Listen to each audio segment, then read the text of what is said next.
Hey, what's up? Good evening.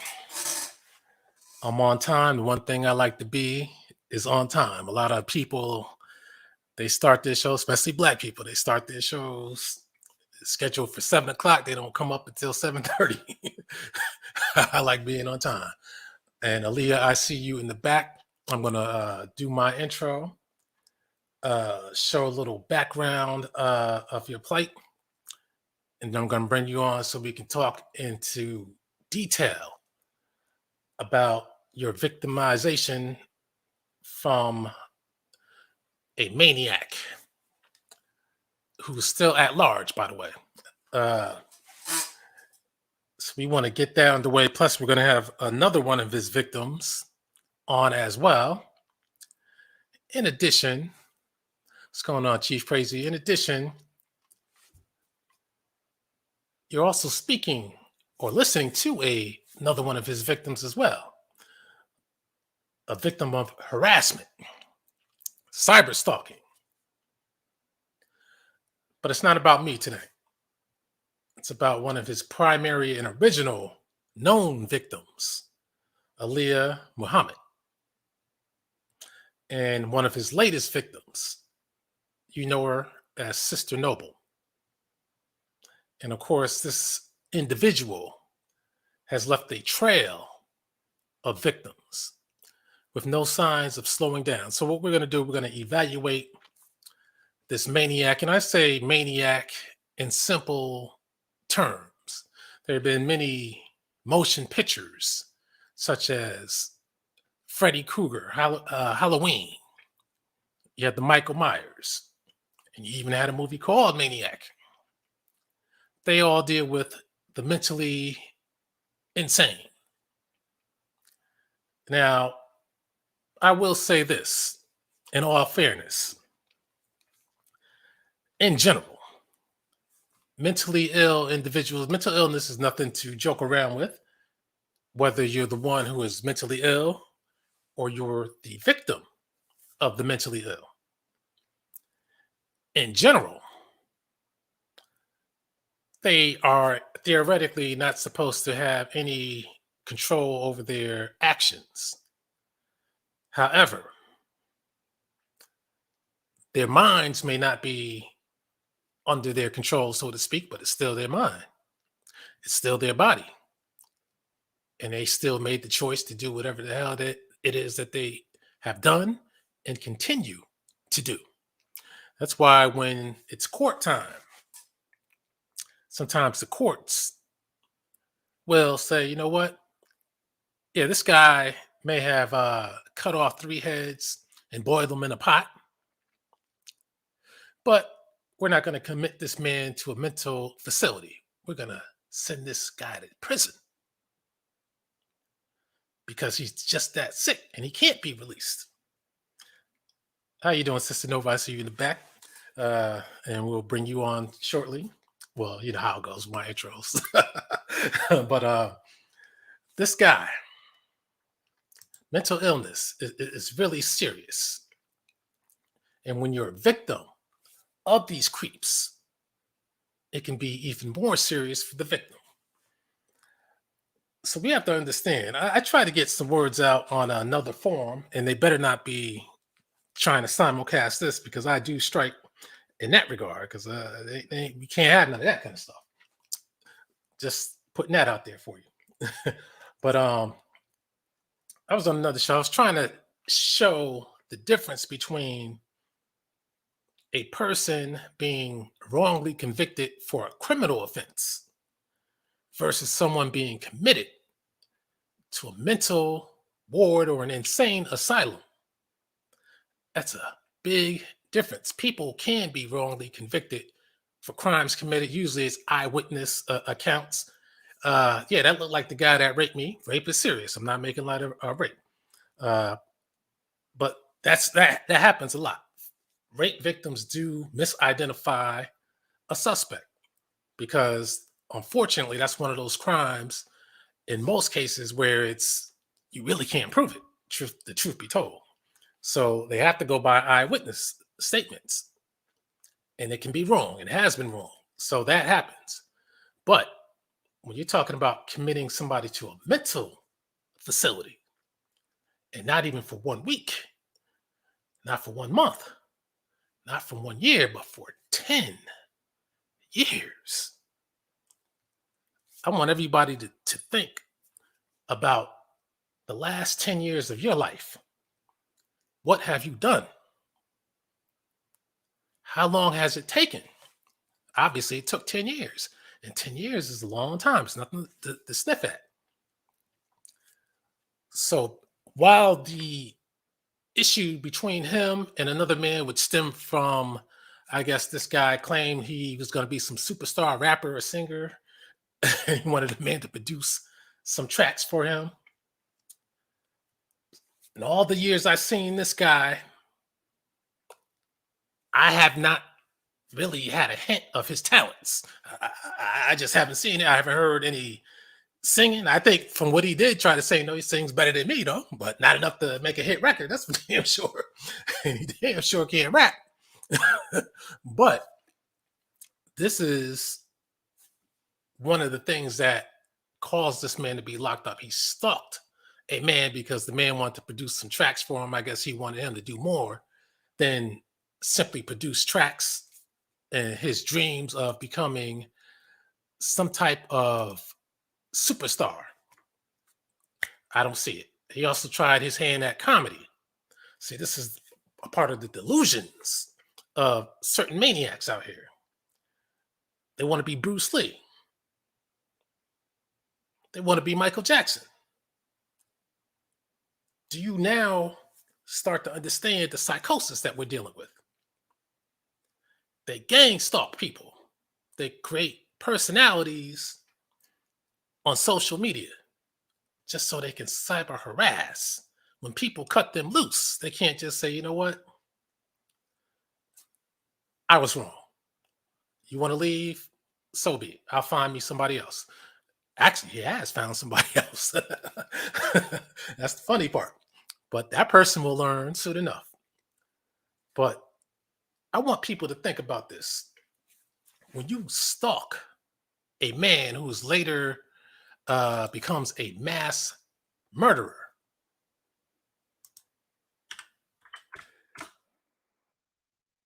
and he wipes out his entire family, you know you have to be sick because that guy could have wiped him out. But he didn't care because his mental state says, I must get what I must get. It's all about me. It's not about you. I don't honor contracts. I don't care about deals. The deal is what I feel, what my impulses tell me to do. Think about this. When he went to court and they said, we're locking your ass away, any sane person would think, okay, well, you know what? Let me take it. Maybe I can get out of going to prison. Let me go into the mental ward and act cool and calm so they could say, you know what? I don't see anything wrong with this guy. Maybe we were mistaken. But instead, this guy goes into the mental facility and he acts like the savage that he is, a sick man. Again, I quote a piece from one of his mental evaluations where he said that he will rip that faggot beard off of the guy's face. Now, imagine if you're working in a mental facility and you're evaluating someone and you say, Mr. Ray, how are things going this week? Fuck you. I'll whip that faggot beard off your faggot face. Are you going to say to yourself, well, I guess this guy is good enough for release today? Or are you going to say, well, this guy has to stay here? Week after week, month after month, year after year, they evaluated this man. They observed this man. And they said, this man must stay. He's a danger to society.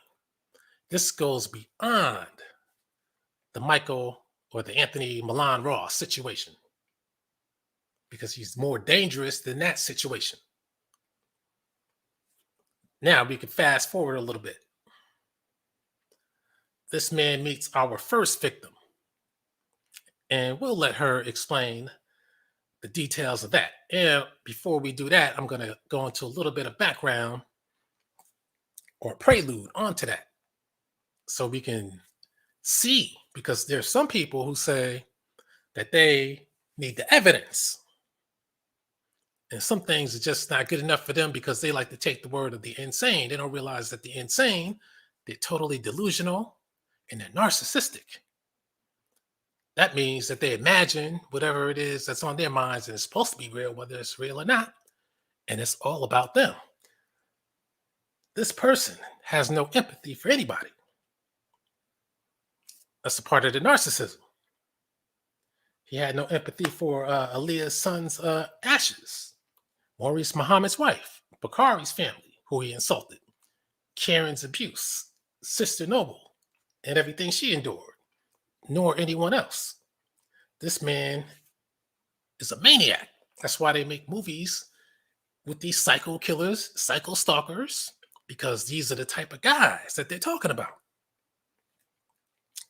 So, I want to show a few things as we move along and hurry up and bring our victim on for her testimony of this crazed maniac. That's what I call them, crazed maniacs. I know there are nicer terms, political terms that you can use, mentally ill, mentally deficient. I just like making it plain, you know, because they still act in that capacity. Now, what I'm going to share my screen. I'm going to get to some things in a minute, but what I want to do is, before I actually do that, because I was going to show the emails that I tried to show before to give you an idea, a little background on how it started with me. Then we're going to transition to Aaliyah real quick. But I'm only bringing this part up because I didn't have a chance to clear it up when I was someplace else, because for some odd reason I was on a timer. But you see how quickly people come to the rescue as they get manipulated by these individuals. And I'm sure manipulation comes with money, whether it's money for drugs, because we already know some people he gives money to, you know, they can't stop doing what they need to do every day. So anyway, stalking is a prime trait of one of these guys, because whatever it is that they want people to worship them. And worshiping is why people come up with things called Soul Liberation Day, where you think it's about us. And then you come to find out, oh, it's about kissing his ass for the day. Because that's narcissism. Who does that? So let me share my screen. Let me go into a little background, and then I'm going to play a video. And then we're going to invite our guest on. So what I want to show are a series of emails. Now, the guy lies. And of course, when other people are around and they don't know the full story, they have to believe his lies because it could sound convincing. See, he reeled everybody in at some point in time, because sometimes he does sound good. I even said that the man is a good speaker. Obviously, that comes from his Nation of Islam training. You know, they teach you how to speak. And he was disgruntled with the Nation of Islam because he couldn't be the top man. He was just the peon in the Nation of Islam. Nobody knew him. Nobody cared about him.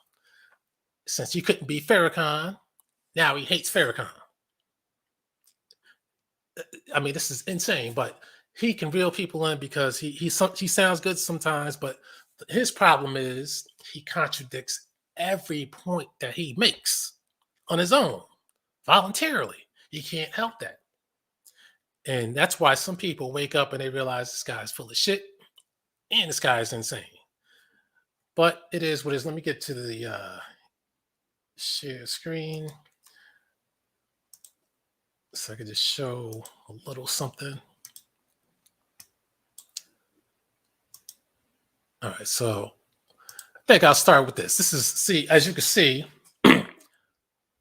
This is an email that was sent to me. I really didn't see this until today when I was looking through these emails. December 4th of this year. As you can see, the man is blocked, but he continues to send me emails. Now, if that's not insane, I don't know what is insane, because obviously I haven't replied to this guy, I think, since early last year or 2 years ago, something to that effect. And he sends me videos and screenshots of people he has designated as enemies. These are his victims, Guy Nollywood Jr. You see this?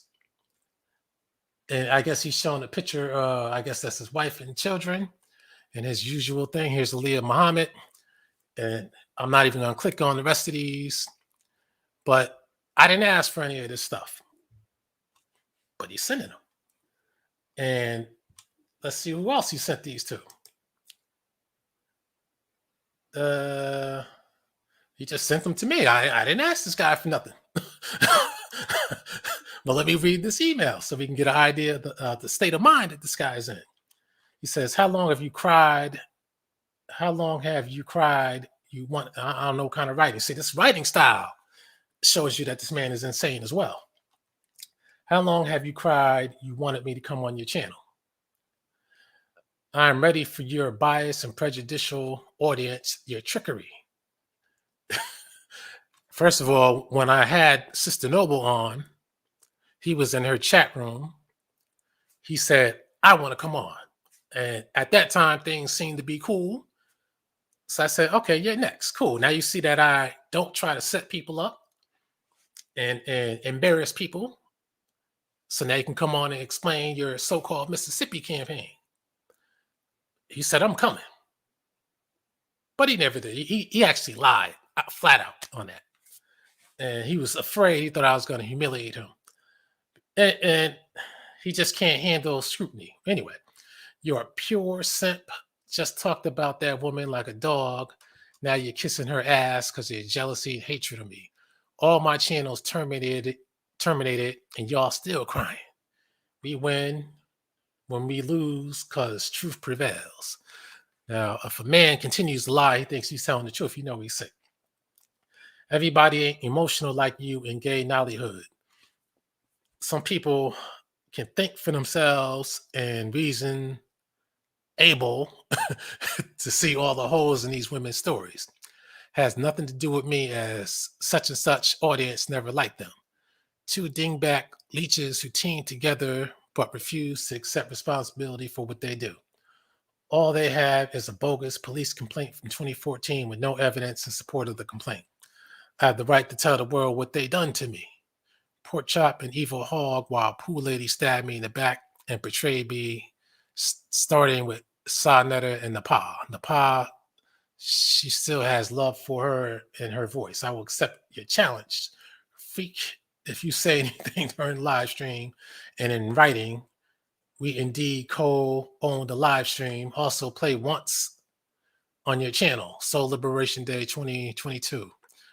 You can let it stay up. I don't, unlike yourself, get angry flagging copyright infringements.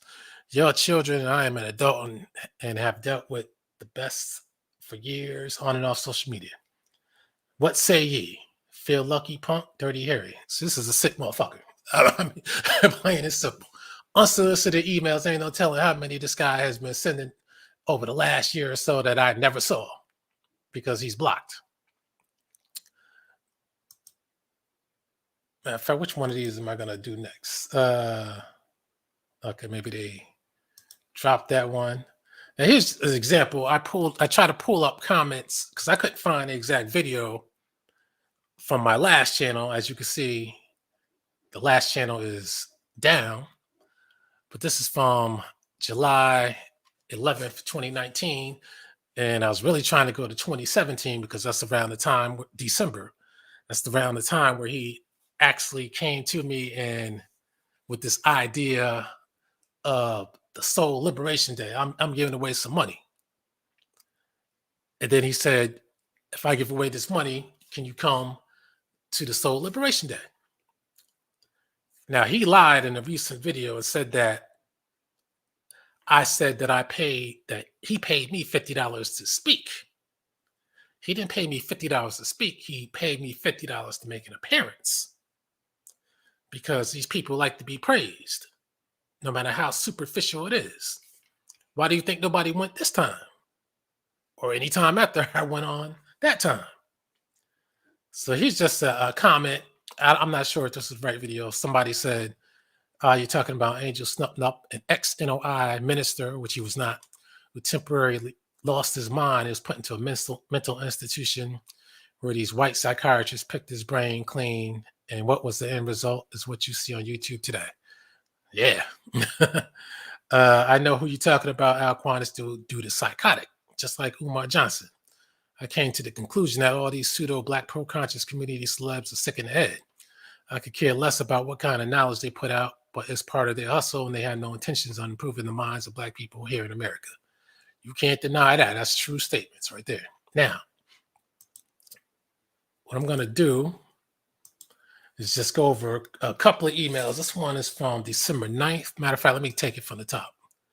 I don't know what I had saved here, but whatever it was, they must have taken it away or something. But anyway, this is the email.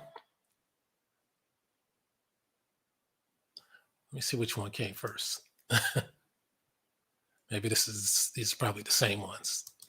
Anyway, this is the email because he first contacted me on YouTube on one of the videos I made, because I used to make videos calling out people like Sonetta and calling them agents and laying my case out. For those interested, this guy used to attack me because I dared attack Sonetta. Yeah, that's what he used to do. You talk about flip-flopping. This man flip-flops more than anybody else, but he says he could be mistaken. That's his excuse for lying. Anyway, he says after he called it a raffle, but he paid me for my appearance because I wasn't coming regardless. If he didn't pay that money, I wasn't coming.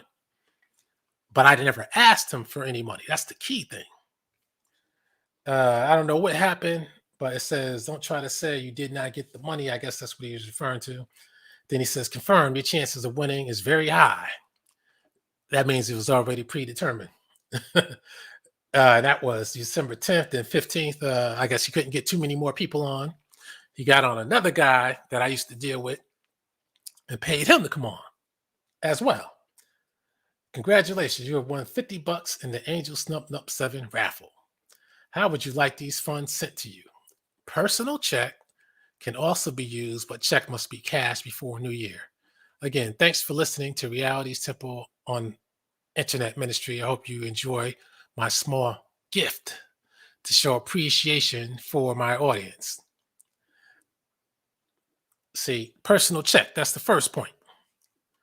How would you like the funds? Oh, I said, here's how I would like the funds. Go to CVS or a similar store, buy a $50 Visa gift card, then email me the number, brand, and the 3-digit code on the back. That seems to be the easiest way to get it done before the end of the year. See, because I already got the hint that when you start talking that personal check shit, that's when they try to get your information. I ain't trying to go for that. Then he says, do you have PayPal? See, PayPal is another means to get your information. And particularly your address, which is why I don't like PayPal. I can send you a personal check, then deposit it in your bank account. It will clear in 3 to 4 days. Unfortunately, I can't grant what you requested. This is a free prize. Unfortunately, check cashing places don't mess with out-of-state personal checks. People have sent me personal checks and I have a bank account, so no problem. See, he didn't want my suggestion because he wanted my information. And I said, what's wrong with the vanilla Visa gift card? This is actually the easiest way to get it done. It's still a free prize. You have 2 options so far, and that is PayPal or personal check. It is a free prize, and I'm not going out of my way to buy a gift card. If you can't collect the prize, then that is up to you. People have found ways to use the aforementioned. I can offer a later date on the expiration upon a personal check based on what is sent out. You have 2 weeks to cash or deposit, and there is PayPal. Seems like Dr. Umar Johnson's hustle is over. I guess he links me something. I say, yeah, Umar has a hustle, but You're buying a Visa gift card is not going out of your way. If you want to give the money away for real, you would do that. PayPal checks are designed to connect people's personal info. See, I told them that at the time. While the Visa or MasterCard gift cards are just the money with no strings. Hell, you're worried about the charge of the card, get one where you name the amount and deduct the fee. If we have to have it your way, then I guess you were not really trying to give it out. If you don't like that, just donate to my GoFundMe page. And then he says, confirmed, a $50 donation made to your GoFundMe. Thanks for your participation in Angel Snub Note 7 raffle. Peace and respect you. You know, the phony salutations. LOL. You have some nerve to try to tell people what to do with their money. You getting money for free after speaking ill of a person, offering no apology, but this is the mindset of dark Europeans. What money are you giving away? Nothing. Nothing but the usual taker. See this usual verbal abuse? He can't be nice in no way of any kind. He has to always be mean and nasty. That is why I wanted to example the opposite. And my word has been bond. All got their prize. He calls it a prize. It's a payoff. I didn't have to give nobody nothing. And all except you have been grateful. This says, what about you? I said, thanks for the donation. Unlike you, I was very respectful in my response to your attack on me.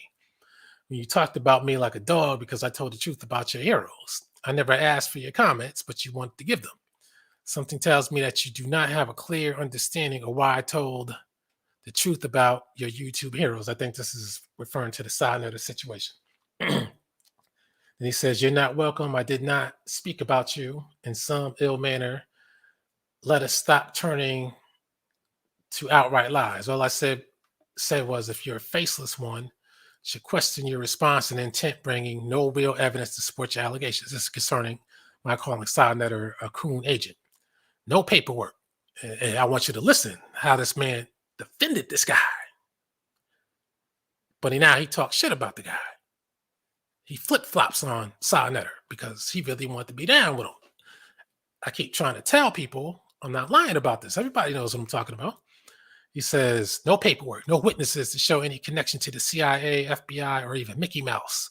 In reply, you tried to slander my person, of which nobody can't, been tried and failed countless times. These are not my heroes, but even for pinks, I don't know what that means. If I represent justice, then I will reject what can't be proven with evidence, not assumptions, just because I disagree or dislike you. I speak about Farrakhan, but I don't allow people to bring me just any bull about him because they believe I dislike him, which I don't. Farrakhan in the 80s was different, and it was all his example that birthed me. You don't have to ask for comments. You clearly allowed them because you can deactivate that on your vids. Now you see, he plays the same game with everybody. You're in error on this topic, but instead of saying this, it is better you keep trying to justify slandering people. Referring to Sidnetter. Sad. Okay, I guess you lied when you said you understood me. I told you the evidence that Sidnetter said he was in prison for selling drugs. Sutek was on coke. I know Sidnetter is watching it. Hey, so be it, man. This is the way it is. Larry murdered a man. Tahuti is in prison. What more do you need? I guess they got you open. I don't need to lie about anything. I stand on mine. What you mentioned does not equate being some agent or spy. Countless are in or have been in such situations, including myself. You present no connection of paperwork, witnesses, or real evidence as support. As far as I'm concerned, being faceless, you're a suspect. What is your purpose and intent? You'll hide for a reason. You never said I understood anything you presented when you still, to this day, presented no evidence. Haven Bullets makes attempts to present paperwork with his. Where's yours? I showed this clown the paperwork, but this is a prime example of this guy's harassment. And like I said, even up to today, I didn't know about this other stuff. But this is some court record of his. I ain't even gonna go into that. But see, all this stuff, I didn't know he was into this. Now, this is what I want to do. This is going to be our first victim that we bring to the table. This is Aleeyah Muhammad. As you can see, the date on this says 2013. This is when they were married. Now you can see this man is with his lovely bride, and this is when everything was all good. And this guy even showed family type pictures that he took to show that he had such great pleasure with this woman. Then all of a sudden, she disappeared. He never said anything about her after this promo video. And I must make mention that he was asking for money in this video. The reason why I make mention of that is because this guy always criticized me for having to go fund me. He said, I'll never take donations. But he was asking for donations in this video. He was asking for donations for Mississippi campaign sign. And when he got some anal type situation that took place with his health. But he kept talking about, oh, I'm asking for donations. But as you can see, Aleeyah Muhammad, she was proud of her man. She was happy, but she didn't know the evil that was inside of this man's mind. She didn't know. Unfortunately, she had an experience of the royal kind. And after the separation, I was in contact with this guy, but what I didn't know, and keep in mind, this guy contacted me first because he found me on some show I used to be on, and he was listening and he was stealing my information and then reciting it in his videos, trying to act like he was wise when he was getting it from me. So he contacted me. That's how we got into contact, because I had seen his videos from the beginning, and I knew he was a nut because he looked sick, especially when he had the mustache back in the day. And when he had that yellow Bruce Lee tracksuit on, I said, this man has to be sick. I mean, ain't no way. So from the time he separated from Aaliyah until she reemerged, I'll tell you what I didn't have any idea of. I didn't know that this man was making tons of hate videos about her, because I had not come across his secret lowdown channels. And I was stunned to find all of the channels that he had.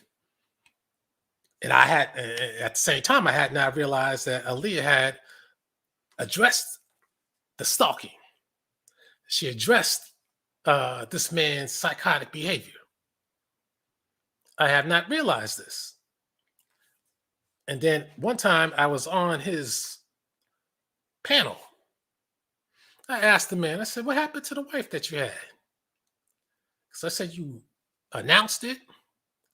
Then all of a sudden, she's gone. You guys were together like a loving couple. I said, what happened?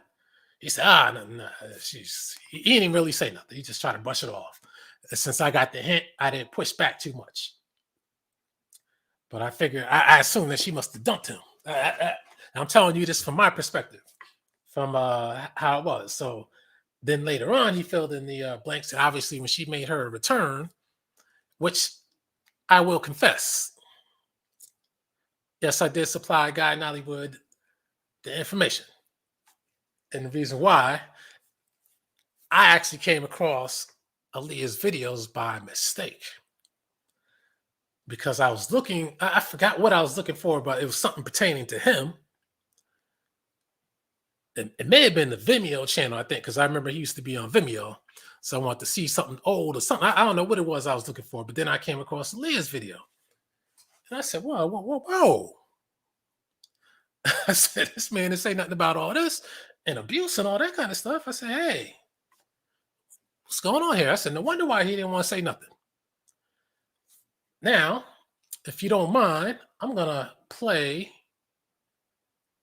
I think this was the video I found. It might be.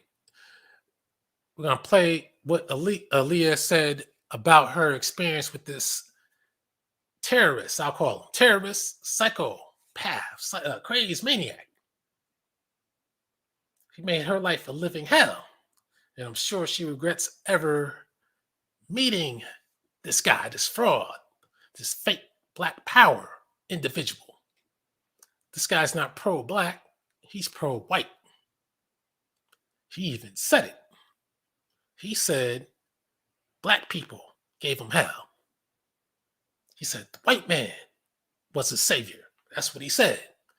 And he'll say right now, I know he's pissed off. I didn't say none of that. You said it. It was on air. That's the only reason why I don't like the fact that Silent ripped his channel down, because now all the evidence is gone. But he said white people got him out of his insane asylum. But like some people who watched this channel made note to me, it was white people who put his ass in there. So I mean, when you look at it from that perspective, how can you praise white people? So you go make all these videos about a white devil, because he used to say that in the beginning when he had the mustache and he had the Realities Temple logo. That's another reason why I knew he was sick too. You know, take a piece of paper and draw a logo and then tape it to the wall and shit. I mean, you on a computer and shit, make the shit. So he was talking all that. He was mean, talking about white people, the devil, this, and all this. But the more you listen to him, the more you start getting the hints that, oh, this man actually likes the white man. And he said it. So anyway, let me play this original video and then we're going to bring Aaliyah on. Make sure the sound is right. This is 15 minutes. Assalamu alaikum. Well, as you know, this is Sister Aleeyah Muhammad, and it's been a while. However, I felt compelled to make this video. So here we go. In the name of Allah, Master Muhammad, and his messenger, the Honorable Elijah Muhammad, a truth, a direction, a platform that built a nation that should be still in effect, but even if not, the philosophy, the theology of it should be in effect in our heart, soul, and mind, that we live off of that divine teaching every day. And so therefore, we should be living in a cultural way, in our own culture that was given to us by these divine men, these great men, these men who were about us every day. And so living this is not easy. We tend to look at things of the past and all the heroic things that black men and women have done in the past. And I don't have to call out the names. You know the names, because the names are constantly repeated. The Sojourner Truths and Harriet Tubman and the Noble Drew Ali's and the Marcus Garveys and so forth and so on. The Honorable Elijah Muhammad, Master Farad Muhammad. You know, we sound these names all the time, but we talk about them in past tense, and we do nothing about standing in the legacy of those great people, doing the things or even attempting to do the things that they did in order to be heroic to us. So in that is pain, in that is struggle, in that is a giving of yourself, in that is difficulty, in that is being able to give up something. So if you're not willing to stand, no matter what around you is going on, if you're not willing to stand, no matter who it is, family, friend, or foe, that might stand in your way, and you're not willing to trudge on to the divine destiny, then you can't say you're standing it on. So I see Sister Aaliyah, I used to, when I was a little girl, I used to say, I'm going to stand if I have to go by myself. And so, though I've been married and I've had children, and I have loved my children with all my heart, soul, and mind, if my children get to a point in their lives where they become adults and they do not no longer want to follow the teachings of the Honorable Elijah Muhammad in its effect, you know, being decent women and men, knowing not to repeat the mistakes of our forefathers and of their grandparents, and not even me, though I tried not to make some mistakes, you know, like I don't want none of my children, none of my girls to be baby mamas. I did not want that for them. I did not want my sons to be baby daddies. Those are things that cause a problem in the direct fiber of the family structure. And so here I am before you to say, you judge me, I don't care. But just like the Honorable Elijah Muhammad shared with his children, if you're not about what I'm teaching, you can hit the door, you can go on your own way, but as long as you're around me, you're going to have to submit to the will of Allah Muhammad. That's exactly how I am. And that's how I've always been. So I have children that are out in that world, but you know what? I don't worry about them. That's their life. They made that decision. The ones that are still home with me, we are still standing on this teaching and living according to the divine culture that the gods gave to us. And that is knowing what to do, when to do, how to do, where to do, and who to do it with. And so as a Black woman, I feel compelled to be a strong example and a strong presence in my daughters' lives that they do not repeat the errors of the past. And I likewise for my sons wanted to inject them into relationships with men that I admired that had not made mistakes and became baby daddies and women abusers and things like that. So unfortunately for me right now, I'm dealing with a mentally insane stalker by the name of Ibn Ra, Talik Ibn Ra, aka Snubnub 7 or Angel Snubnub 7, whose government name is Lauren Ray. And you know, this guy is sick. And it took me less than 90 days to see this. And this is why we are no longer together. First of all, I thought that the brother was sincere. And I really believe he had a real big following.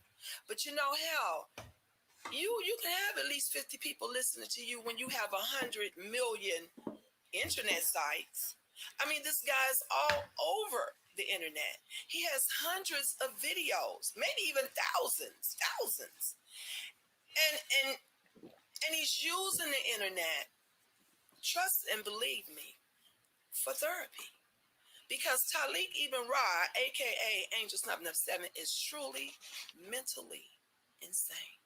And you know, brothers and sisters, it was a sad thing to have to accept on conception when I first saw him and got with him and began to interact with him, me and my children.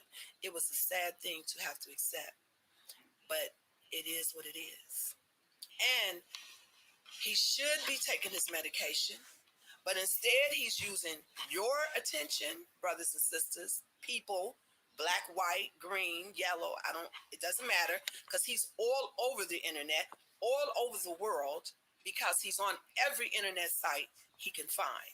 So my point is this: he's using this as therapy when he should be taking his medication.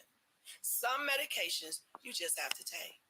But him sitting up in his loneliness in a corner of a couch or laying on a cot in a basement or sitting in the back of his truck, you know, riding around the world where he could be meeting people and interacting with people, but all he's doing is spending time on the internet making videos because it's therapy for him. That's his couch. That's his couch. And everything he's feeling, the anger, the disappointment, the pain from his background and from his life and the things that have happened to him. Like all of us have had things happen to us. But what determines your mental capacity is how you deal with it. And he has not been able to deal with it very well. So he uses the internet as his couch and as his therapy. Don't let him do this to you. Nothing he says has any validity. Nothing he says has any depth.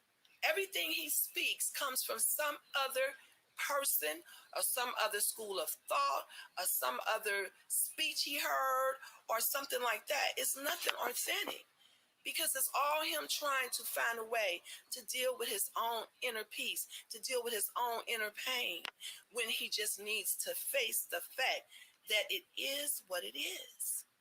So you have a man 50-something years old, don't have any children, don't have any interaction with anyone in his own family bloodline because they are all kind of really sick. But he's trying to be the one that's the extreme, and he's not. And so he's been stalking me. I mean, actually, literally stalking me. And here's the proof, a police report right here. Let me see if I can get it closer so you can see. Police report. And I'm already seeking counsel on how to deal with him because being that he was mentally institutionalized for 10 years for the same crime, I don't know how to deal with that really. I mean, I'm taken aback. But he keeps texting me. He keeps threatening me. He recently here, when he was here in February, well, January, because February left. Well, when he was here in January, something happened to my tabletop computer. And so since we were not at odds at that time, he went to fix it. Do you know he went in my computer, downloaded some software where he can tap into my computer no matter where he's at in the world, driving around on this truck driving job he's only had for a couple of months and probably won't keep it for nothing but a couple of more months because mentally insane people cannot stay on a job. But anyway, he's tapped into my computer and controls my computer to keep me from writing what I want to write and posting what I want to post. Who does that? That's an insane person. That's the work of an insane person who can't let go. I mean, I know I'm a good woman. I know I'm a good sister. He knows when he was here, he got well taken care of. But the fact remains, you are a grown man and you got issues. So you need to go out there and try to figure it out on your own. And if you don't want to take your medication, I cannot be your punching bag for your mental instability. So that is why he had to go. So brothers and sisters, again, help me bring a vibe that might help him move on.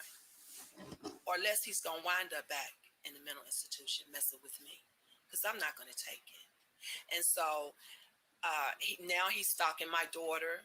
He's stalking my family. He's showing up at family events that he's not invited to. He's with my daughter. And everyone that knows that he's with my daughter, Zania Tahita Robinson, says they're sleeping together. And that's foul. And I won't forget my daughter for that. But that's another thing. She got wroth with me, left home because she did not want to submit to the teachings. So she parted ways with me. And now she's got a grudge against me. So that's why she's dealing with Talik. But they're both wrong. But he's only doing this to hurt me. And that's wrong. But he won't give up the fact we're not married. I sold the ring.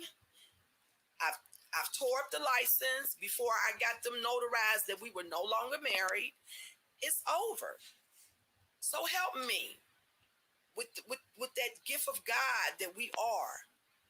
Send out a vibe that will move him on away from me and my family and my situation, period. Because whether it's good or bad, it's my life.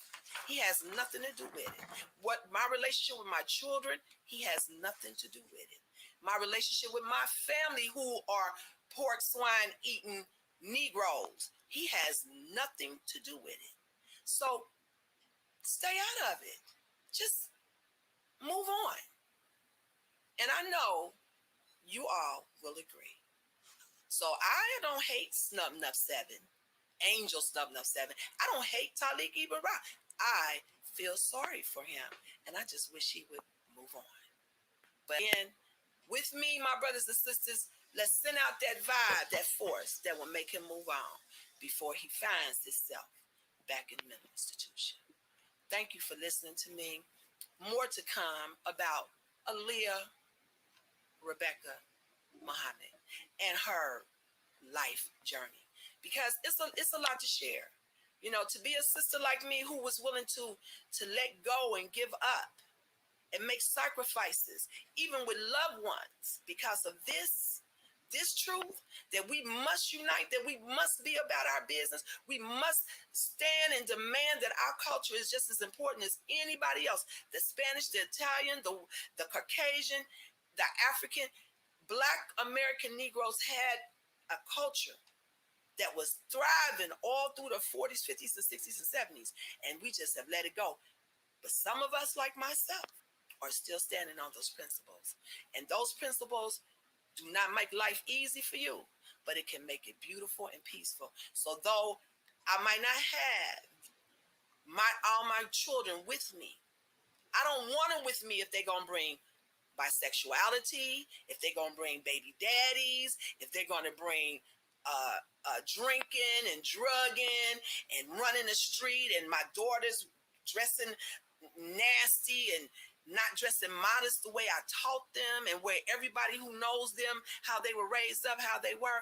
I don't want that. And if my sons are being baby daddies and don't want to marry women they with and mistreat them and abusing them, I don't want that around me. So more to come, okay? Just wanted to keep it real and ask for the support to let this man, Talik Ibn Ra, so-called Angel Snubbed Up 7, so-called Lauren Ray, and many other names he has, leave Aaliyah alone. What Aaliyah has done and is doing is none of your business. It's over. Keep it moving. Assalamu alaikum. Peace. All right. There you have it. One of the first responses that our first victim has recorded in response to this cyber stalker, this psychopathic individual.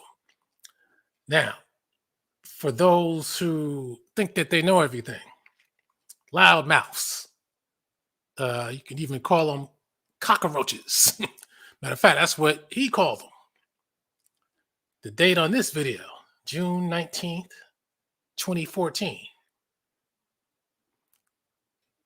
Same story. Now, just as a side note before we bring on our guest, look at this. This is one of his spots right here. Look at that. He goes under the guise of pro-African, pro-Black, but he obviously speaks none of that. He has tons of videos he thinks that people want to listen to. But nobody's really, look at that. 10 years, this video's been up, 55 views. God damn. Nobody's listening to the guy. He got a few with a couple of thousand here and there, but because it's got Hebrew in it and a name. But nobody's been listening to the guy. This man's got a cachet of secret backdoor channels, too many to name. This guy never took up marketing. He just figures, you know what? If I flood the world with my videos, somebody will love me, somebody will watch me, somebody will listen. But the truth be told, the only people who are listening to him are people of his kind who are also mentally deficient, which is sad to say. But when you examine the few who ride with him, that is, provided that they are actually real people. I know 1, 2, who maybe 3 who are really real. The others I can't confirm. But as you can see, this man's all over the place. So you take one channel down, he has 50 million more in backup and reserve. Now, before we bring our guest on, I found this page right here, Facebook page. Aaliyah Rebecca Muhammad exposed. He has her as a comedian. This is obviously something he put up. Exposed. Showing pictures and everything. This is a part of the stalking process. Why? I mean, after but so long, why do you have to keep it going? But anyway, we see how that works. I hate when that comes up. We see how that works. Now what we want to do is we want to bring on Aleeyah Muhammad. and have her give us her testimony on this cycle. Hey, How you doing, sister? I'm wonderful. Yeah, I'm great. How are you? I am. Can you hear me good? Oh yeah, I can hear you perfectly.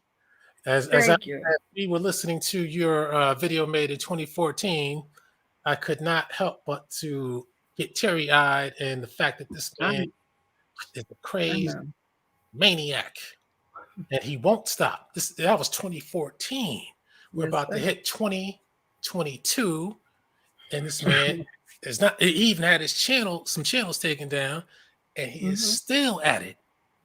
Yes. Now, can you explain to the people how it is you first came into contact with this guy and the first signs of mental illness that you saw?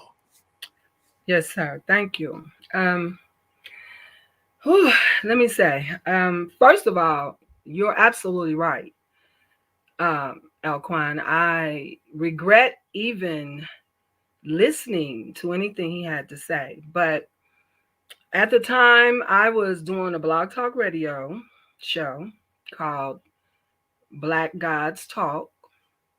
And I had been doing it for years, and I had had several brothers to come on. So one day, I was just on my Facebook and checking my YouTube out and my blog talks, and I came across this guy, and he was talking about the issues of black women toward black men and black men's issues toward black women. And, you know, I mean, at the time, I had no idea that he plagiarizes everything he says. I didn't know that then. And I thought he was sincere. And I also thought he was a FOI brother, which would be in the Nation of Islam, as I am.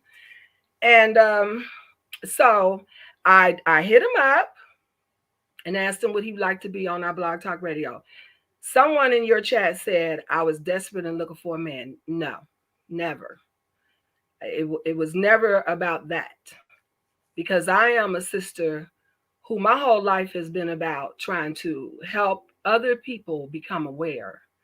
And if indeed a brother comes along that is in that same type of genre, and he's a Muslim and he's a FOI brother, as long as he's a moral man, I see no problem with going into courtship, because that's what we do. We have a protocol, and we have what is called the courtship. And the courtship goes for 90 days, and you only talk and get to know each other. And after the 90 days, then you can move forward and see each other. Well, I he told me he was a Muslim. He told me he was a FOI. And it didn't matter if he was going to a temple, because it's a lot of us out here that don't go to temples, and it's some of us who have have formed our own little temples in our various cities. I could do it here if I wanted to, but that's not me.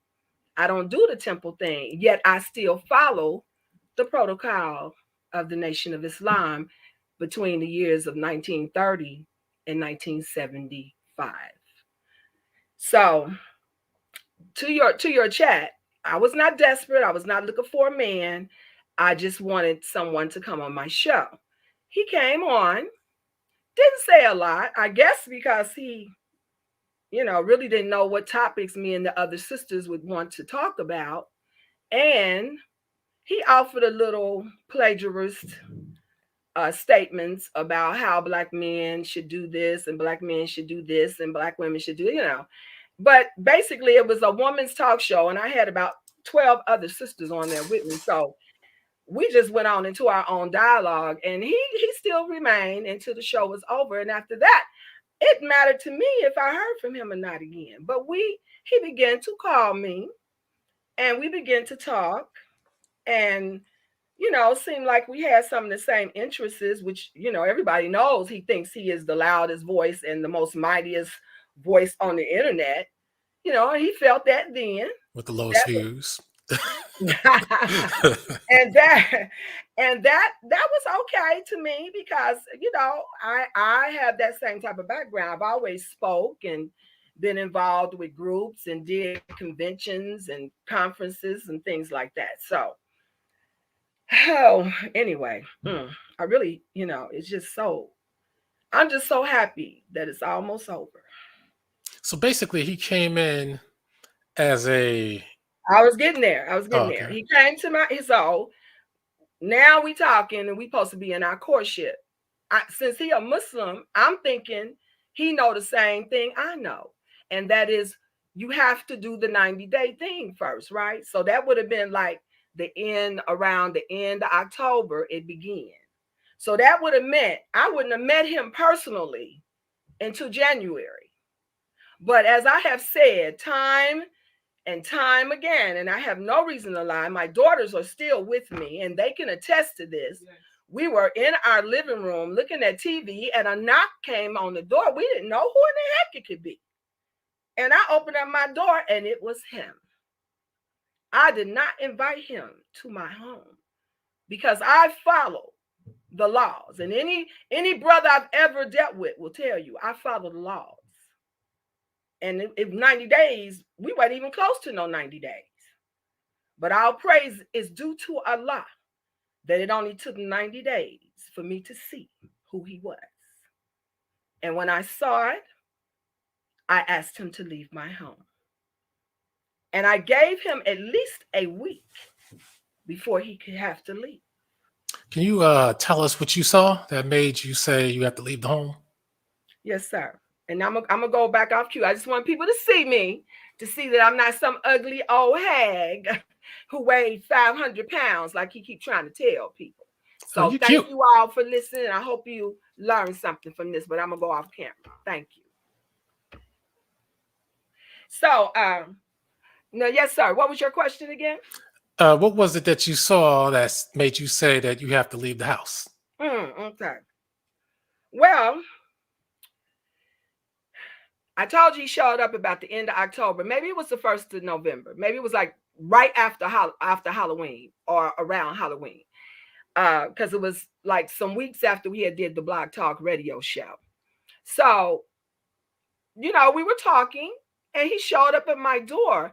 And so then that November, he wanted to go back to his home in St. Louis to pick up all of his things that he felt was important to him.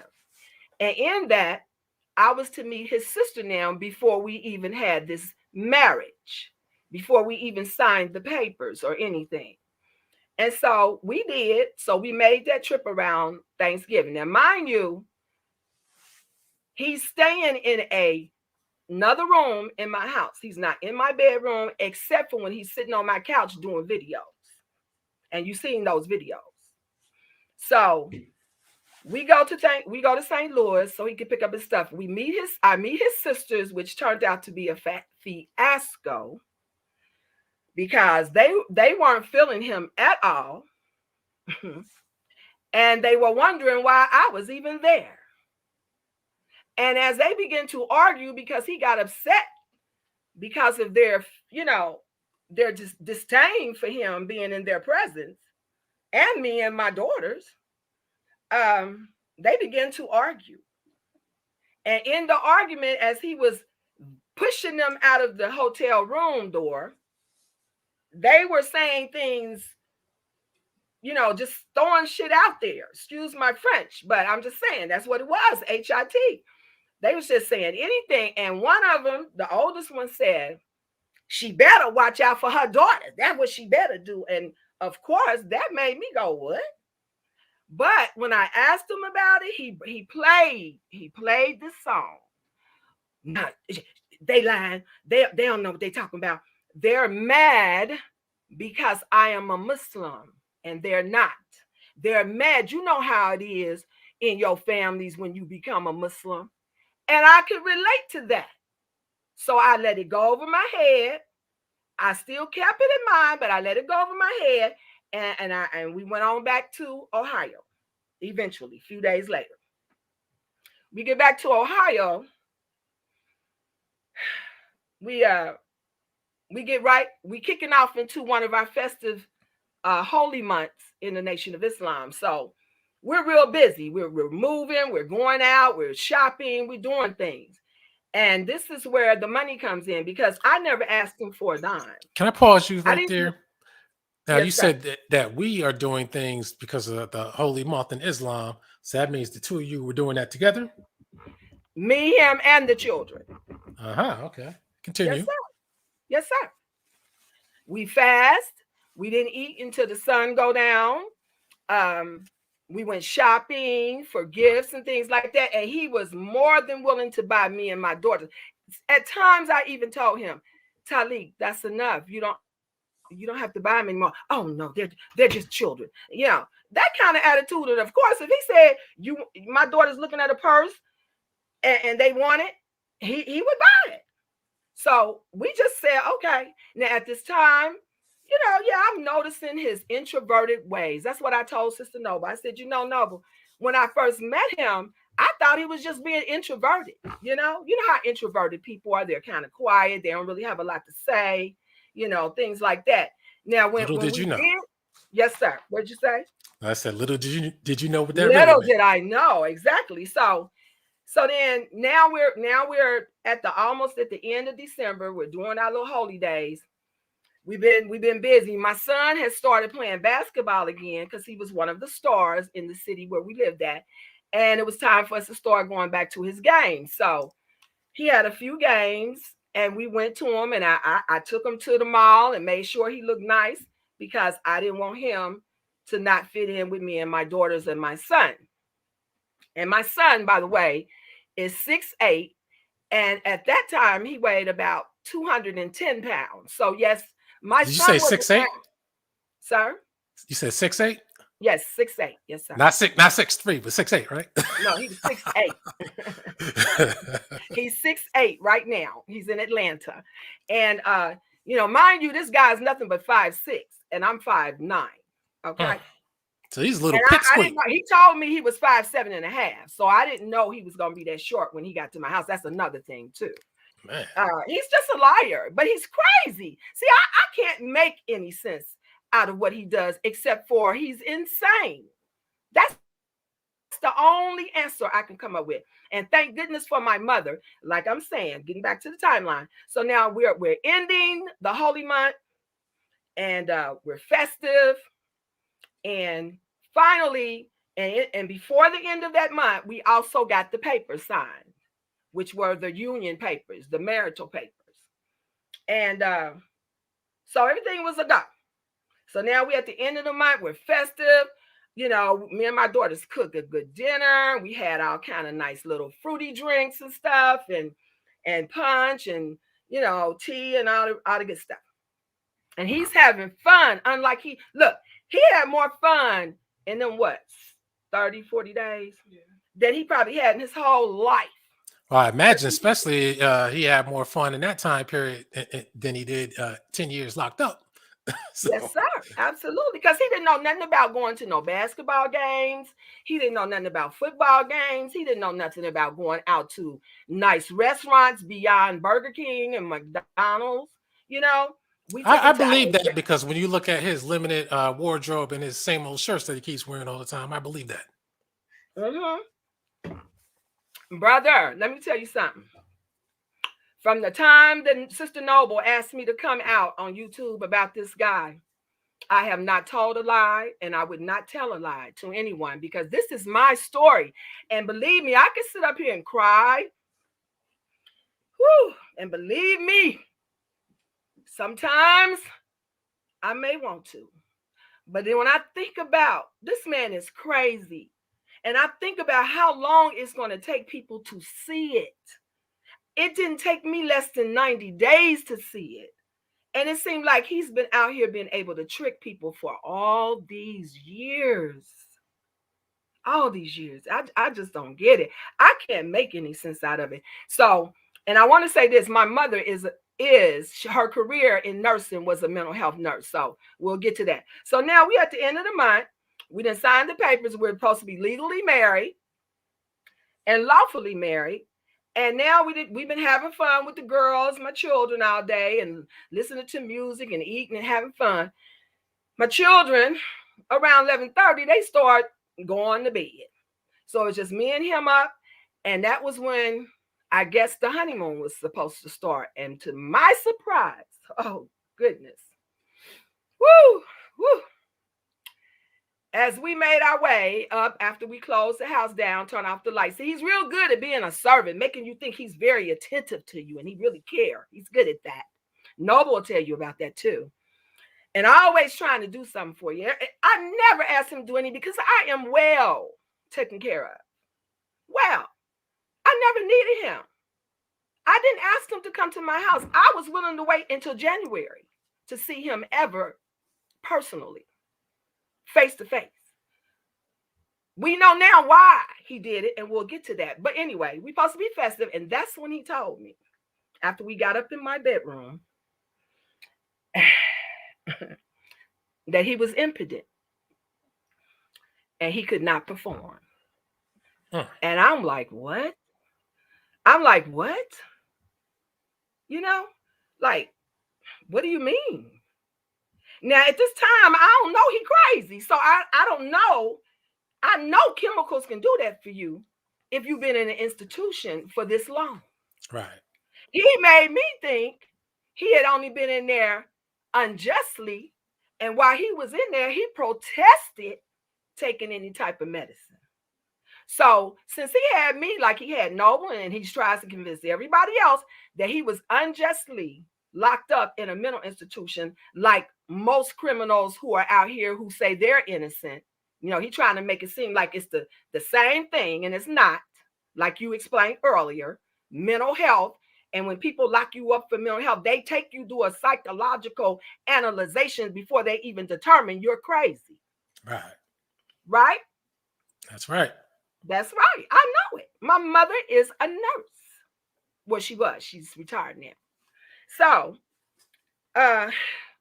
when he told me that, of course, that kind of blew the lid off the whole relationship for me, because I never signed up for that, period. Now, let me stop you here, because this guy, he's been going around labeling you a harsh name, and he had the nerve to call you a rapist. And he said that after he suddenly came to the realization, or as anybody with a sensible mind might put together, that he got a good idea when he was abusing Noble and Karen when they were talking about their situations. So now he says, oh, I learned from them that I was raped. Can you explain that to us? Because this guy has been going along with that for a while. Yes, sir. Well, absolutely cannot explain that, because if he told me he was impotent, then why would I want to rape him? See, we have to think today. This guy is crazy, and he wants to try to destroy the women, the two women in his life ever who don't want him anymore. And it's just simple as that. And you will hear later from the testimony from my friend and my comrade in this fight together. And we are going to win. We are going to win. But anyway, no, sir. I don't know where he got that from. He said he got it from Noble and them. I have no idea what type of dialogue that they had that would make him calculate that from whatever these two sisters said, Karen and Noble. No, and you know what? I can't even fathom really an answer besides he's crazy, because nothing happened after that. Because right now, if you didn't do anything with him, he didn't do anything with Noble. Now we got to start asking ourselves, did this man do anything with any women? That's what Noble said. See, you should listen to Noble, me and Noble's YouTube videos, because we've already talked about that. We've already talked about why he ran to my house too, without me knowing he was coming. So we're going to answer all of that. However, you're right. You know, he has, I don't think he's ever had sex in his life. I really don't. Because see, this is what alarmed me. We were there. We were trying to kiss, which was very awkward. I don't even think he knows how to kiss a woman, really. And we were there, and he was calling himself trying to touch and be intimate, and likewise I was. And I never noticed any arousement. You know what I'm saying? Like, I've never been with a man, my husband's, and we're trying to be intimate, and I don't see an arousal. You know what I'm saying? So that alarmed me anyway. But then I guess he knew I was being alarmed by his non-arousal. And that's when he said to me, Aaliyah, I'm impudent. So I'm like, what? I'm like, why you didn't tell me this before? Like, how long? And he didn't go into no detail, but he just said it's been a while. And he tried to make it seem like it's just a erectile, just, you know, however you say that, dysfunction, whatever Yeah. it is. Well, I'll tell you this: we better hope that that's what it is, or the pills did it to him. Because if not, then we know why he didn't get aroused. It ain't Yes, nothing we sir. want to hear about. Yes, exactly. So from that, now this is at the 1st of January. So now it's kind of touch and go with him, because I'm already feeling like I don't need no man around me to have another child. I don't need another dependent. You know what I'm saying? If I'm going to get married, I want to be with a man. I want to have a real man, not a shell of a man. And that's what he turned out to be. So that's when I started noticing the craziness, because he could never put a sentence together after that. He was argumentative about everything, as though he thought somebody was saying something about him or looking at him weird. He would always be on the defense, right? So, you know, at this point now, we get into the middle of January 2014. I'm like, bro, you know, this just ain't gonna work. And he was trying to tell me that he was gonna order some Niagara and all this stuff, as though he did just have an erectile dysfunction and everything would be okay. But in the meantime, in between time, Wait, pause right there, because yes, what you just said just piqued my interest. So he wanted to make that work. he wanted to pretend like he could make it work. So that means he was interested, Of or course, at least saying he was. sir. You missed it. I've said it before. He wished he could have stuck something in this body. He wished he could. He wished he could. He still do. He still wish it. Okay. But that's what we're trying to ascertain. Did he really, or maybe he's thinking about some other type of person. Well, you know what? Somebody that might have something that he has. I follow you, and I'm gonna tell you right now. You brought up before. He always talking about pink people and white people and devils and all this, but yet he's living with that white man who is that hacker. He's a technical hacker. He knows a lot about the internet. That's how he then got his what you would call his pages now got so much graphics on it because of that white guy. Okay. So he's living with a white dude? Yeah, right now. My God. Him and the white guy, Elquan, been knowing each other though all these years. And this guy's been talking about white devils. But him and this guy been knowing each other before I even knew anything about him, because he is the one that hacked into my computer in 2014. I can't say I'm shocked, because unfortunately a lot of these type of people, they end up having white guys as their best friend, or white people as their best friend, or white girlfriend or something. Absolutely. So I called my mom. Now at this point I'm calling my mom because I'm seeing weird things. Like one day he was supposed to be putting on his shoes because we were going to the store, and I didn't want to leave. I never left him at home with my children. I always brought him with me wherever I went. Okay. If they weren't with me, they were at home alone until we got back, because they were teenagers. They weren't little girls. And so, matter of fact, my one daughter was 20 years old. So they weren't kids, and definitely so beautiful. They would never look at him with any type of gestures of liking him beyond him being my husband. However, they would have also been up on him trying to peer at them as well. And these lies he telling about my daughters walking around in front of him with their panties on to prove that he's not a pedophile is bogus, because my daughters walked around with nothing but clothes on. We were very much aware a man was in the house, and we would have never walked around indecent. so he can just kill that lie. See, but this guy is crazy. And I'm not trying to answer him. I'm trying to make sure people understand that this woman that he is trying to denigrate is not the woman that he says I am. That's all. I want Right. people to know Sister Aaliyah. A lot of people know Sister Aaliyah.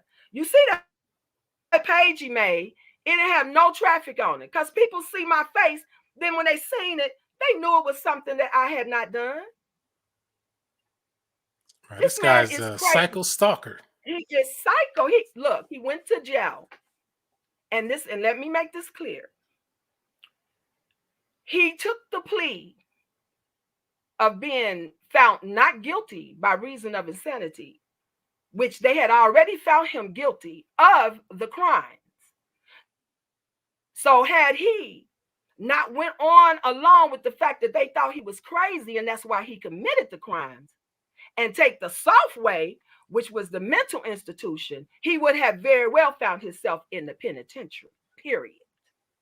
Okay? And at 5'7", So he that you accepted have the a hard plea. time in the penitentiary at 5'7". Absolutely. But not only that, he took the plea because that's the only offer that was on the table. He was crazy.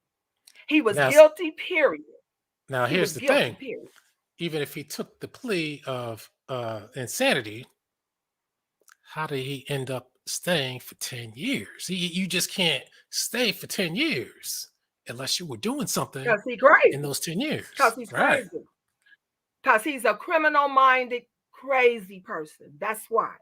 What he did to Mr. Anthony Ross, which was totally drive that man insane, which I believe that's what he's trying to do with you, me, Sister Noble, Guy Nollywood, Cool Cutter, and the list goes on and on. And we have names of other of his victims. Me and Noble are not the only ones. We're just the main ones because we are women who he desired and he could never have. Okay? That's the problem. Right.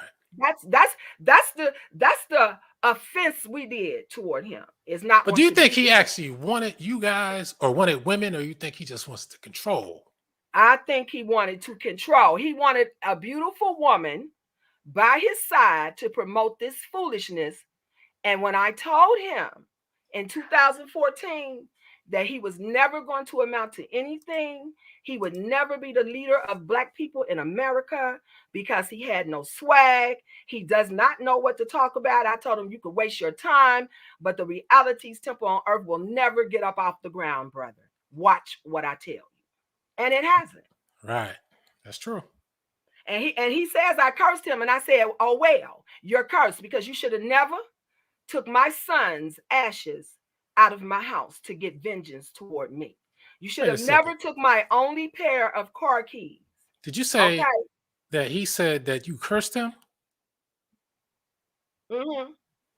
Wait, so this man says he doesn't believe in God or religion, but he believes in curses?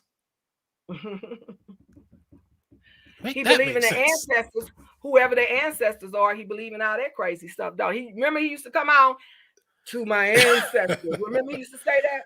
Yeah, and doing the salat with it too. Right, exactly. But he never was a Muslim. Now he never told me he was a Muslim. He's a liar. Yes, he did. He most definitely did. I believe you because the guy has lied to me over the years and lied to everybody else. He's lied to everyone.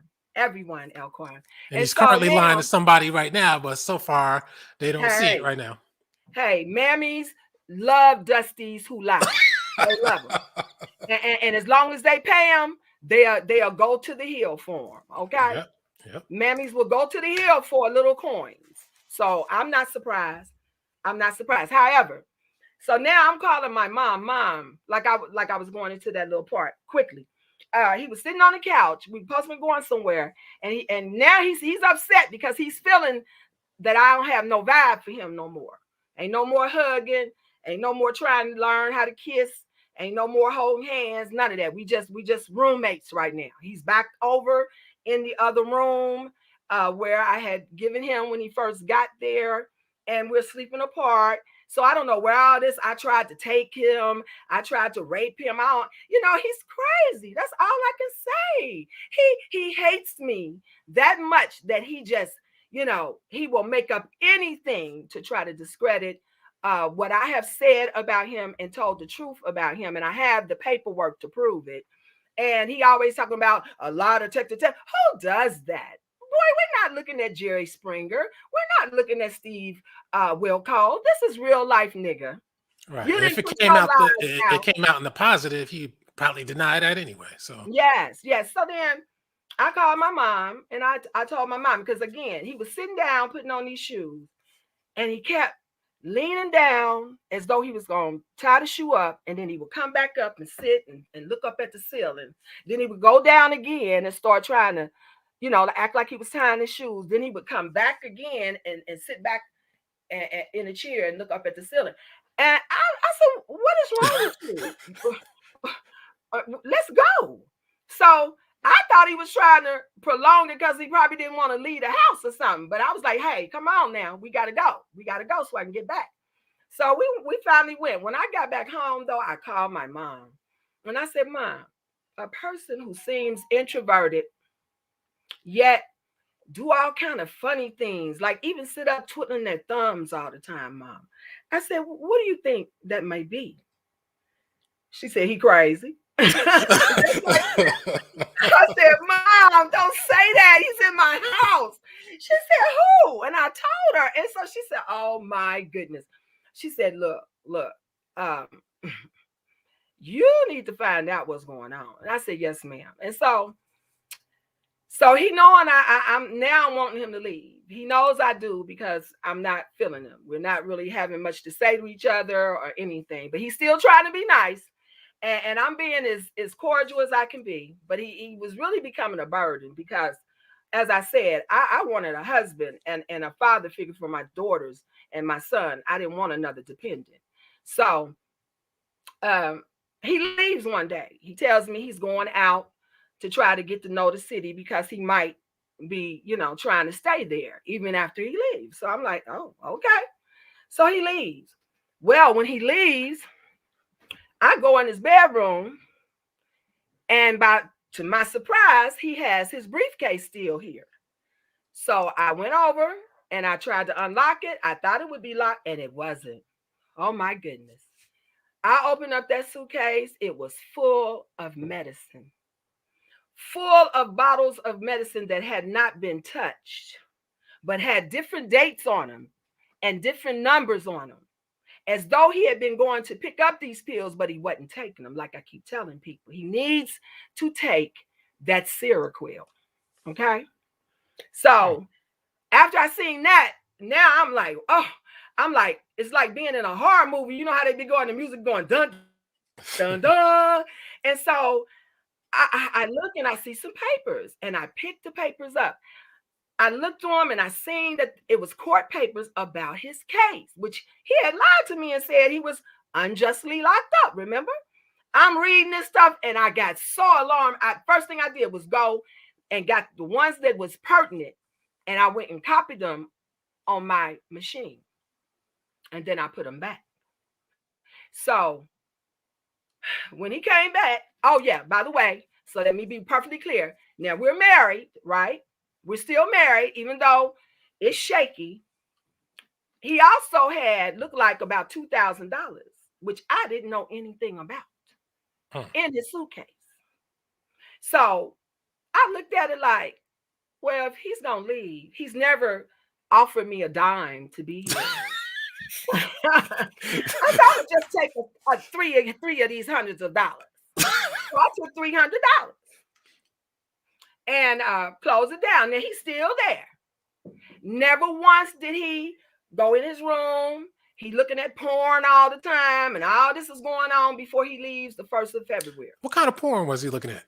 If you saw it. Listen, I don't know. I didn't look at it. I just could hear it. I just could hear him. And I walked in on him. See, he was trying to hide. Did it sound like was it male and female porn, or just male porn, or what kind? Oh, you know what? It could have been either or. Hardcore. It could have been either or, because I didn't see it good, because by the time I got to the side of the bed and looked down, he closed it down. But I said, you're looking at porn? Listen, and this is what he said to me. This was his reply. Lady, I'm a man. I said, but You can't Mm. do nothing. So why would you look at something like this? And then I just threw my hand up and walked out the room. I just threw my hand up and walked out the room. So Was it white porn? now, now I'm telling him, now I'm letting him know, why don't you take your Seroquel? And when I said that, oh my goodness, you could have knocked him over with a feather. So he already knew I knew before he left. And he should have known that the $300 was gone. But what right would he have had to say anything to me anyway, when he never gave me a dime while he was there? And that's why he's trying to push this narrative that I threw him out the 1st of February in the cold, in the snow. But he told Yanga over there on Mammy Channel that he had $60,000 in his pocket worth of credit cards. So why did he go looking for my estranged daughter at the time, who, by the way, we are back together, been back together since 2000, and what was at the end of 2014? Since 2014. That's good. And she's doing okay. She's out there. She wants to be like the Nicki Minaj or whatever. So that's her life. She's almost 30 years old now. So it's nothing I can do. That's what she wants to do. But that's still my daughter. And I love her, and she loves her mother. It was just a period, but he fed off of it. So when I put him out the 1st of February, he goes to my daughter's apartment. Like he in destitute. But if he didn't have no money, how could he have bought her a car? Not once, but twice. If he didn't have no money, how was he paying his half of the rent? And mind you, while he was there, her boyfriend was there every day. Okay? So it never was a love relationship between them. He was playing stepdad, so she played stepdaughter. You think he was trying to do what he does with everybody, manipulate her with money to try to, manipulate you or others? Or That's at what he least get did, was back or get some type of manipulating her. I told revenge? you, he was doing it out of revenge because he knew at that time she was mad at me. And why I was mad at her was because of the very young man that was over there with her, right? I did not want her with him. So she decided to move out so she can have her man with her. And so he found her. He was looking for my daughter. My daughter had been gone since October when he got there because she didn't even like him. So he went looking for my daughter. And when he found her, and me and her was still estranged at this time, he offered her money. He bought her a car twice. The first one messed up on her, and he had to buy her another one. He bought her 2 cars? 2 cars. And this man was bugging me for a few years over $50. Listen. It's all his craziness because he buys people, and when he cannot control them and make them do what he wants them to do and look at him the way he wants them to look at him, then he will turn on you because he will look at you as an enemy. He looks at me as an enemy simply because I don't want to be with him, because I didn't want to be with him. And because he spent money on me and my family, which we did not ask him for. Come on, boys, stop it. Grow up and stop crying. But see, because he took now listen, I want to bring this timeline too. He didn't leave to February. I did not take him to court until June. Why? Because I was trying to give him the chance. And I was hoping he would have enough sense to bring me back my son's ashes. The keys didn't matter anymore because I took that $300. See, I looked at it as a sign from God to take the $300 because it was that same $300 I didn't have to go in my bank to get. I used that $300 to get me another set of car keys made. So I feel like fair exchange wasn't no robbery. He wouldn't bring me my keys, so I had to get some keys. Okay, so he goes. So hold on. A lot of people here aren't familiar with this guy. So you trying to say that this creep took your son's ashes? He took Angel Snapping Up 7 took my son's ashes. The so-called reality temple on earth, internet ministry. What's his other names? Soul Power Information Center, Angel Snuffing Up 7, Talik Ibn Ra. His real name, government name, is Lauren L. Ray. You said that's of And he Haitian is totally origins, right? criminally of Haitian origin, right? And Now, he is a narcissist. So this guy's been talking Sir, about I'm sorry. Caribbeans for a while, and he's one himself, huh? He is. He always has. My God. I mean, I don't know what to say. He is not even one of us. Exactly. And so he is criminally insane. He would, if he was not so sick mentally, he probably could have been a genius. Probably. But his genius now is evil and is dangerous, because what he is doing by slandering people and lying on people is causing, he's putting himself in harm's way. But for me, as mad as I am, I would never waste my time to do anything to him, because he's not worth it. But what I'm doing is I'm going to give time and let time take its course, because he got booty cancer and he's dying. And so it's only a matter of time. It's only a matter of time. And like me and Sister Noble said, she'll be on here soon. When we hear he dead, if he does not get cremated, and his family put him in some mason jars or some Crisco cans somewhere, if he don't get cremated, we're going to find where he's buried at, and we're going to go and dance on his grave, and we're going to spit on his grave, because he is a monster. Why would you? Many men, like God Hollywood told him one day, many men have been hurt or disappointed or been in relationships where they did a lot for a woman and broke up, but it didn't cause them to go on a smear campaign against them simply because of that, Right. After you say what you had to say, let's say you did it for a few months. After you did it, it should be out of your system. But this guy has nonstop, round the clock hate going on. For 8 years. For 8 years. Since 2014. And mind you, the timeline, he left in February. I did not take him to court to June when I seen he was not going to bring me my son's ashes back. And mind you, my son's ashes are in a marble urn, beautiful green and black with gold. And his nameplate was on top of it.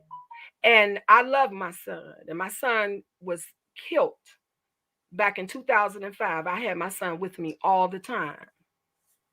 And so for him to do that was treachery. It was diabolical. It was evil, just to try to get back at me, because he knew how much I love my son.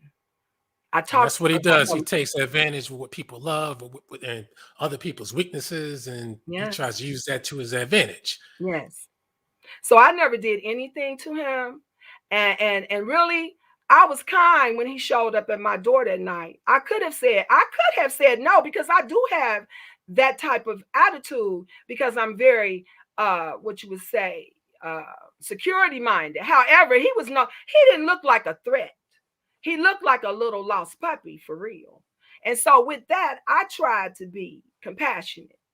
And after he cleaned himself up and we took him to the mall and bought him some clothes, he didn't look half bad. Because there is another video where he's sitting on my couch making a video. I think God has it, where he looked okay.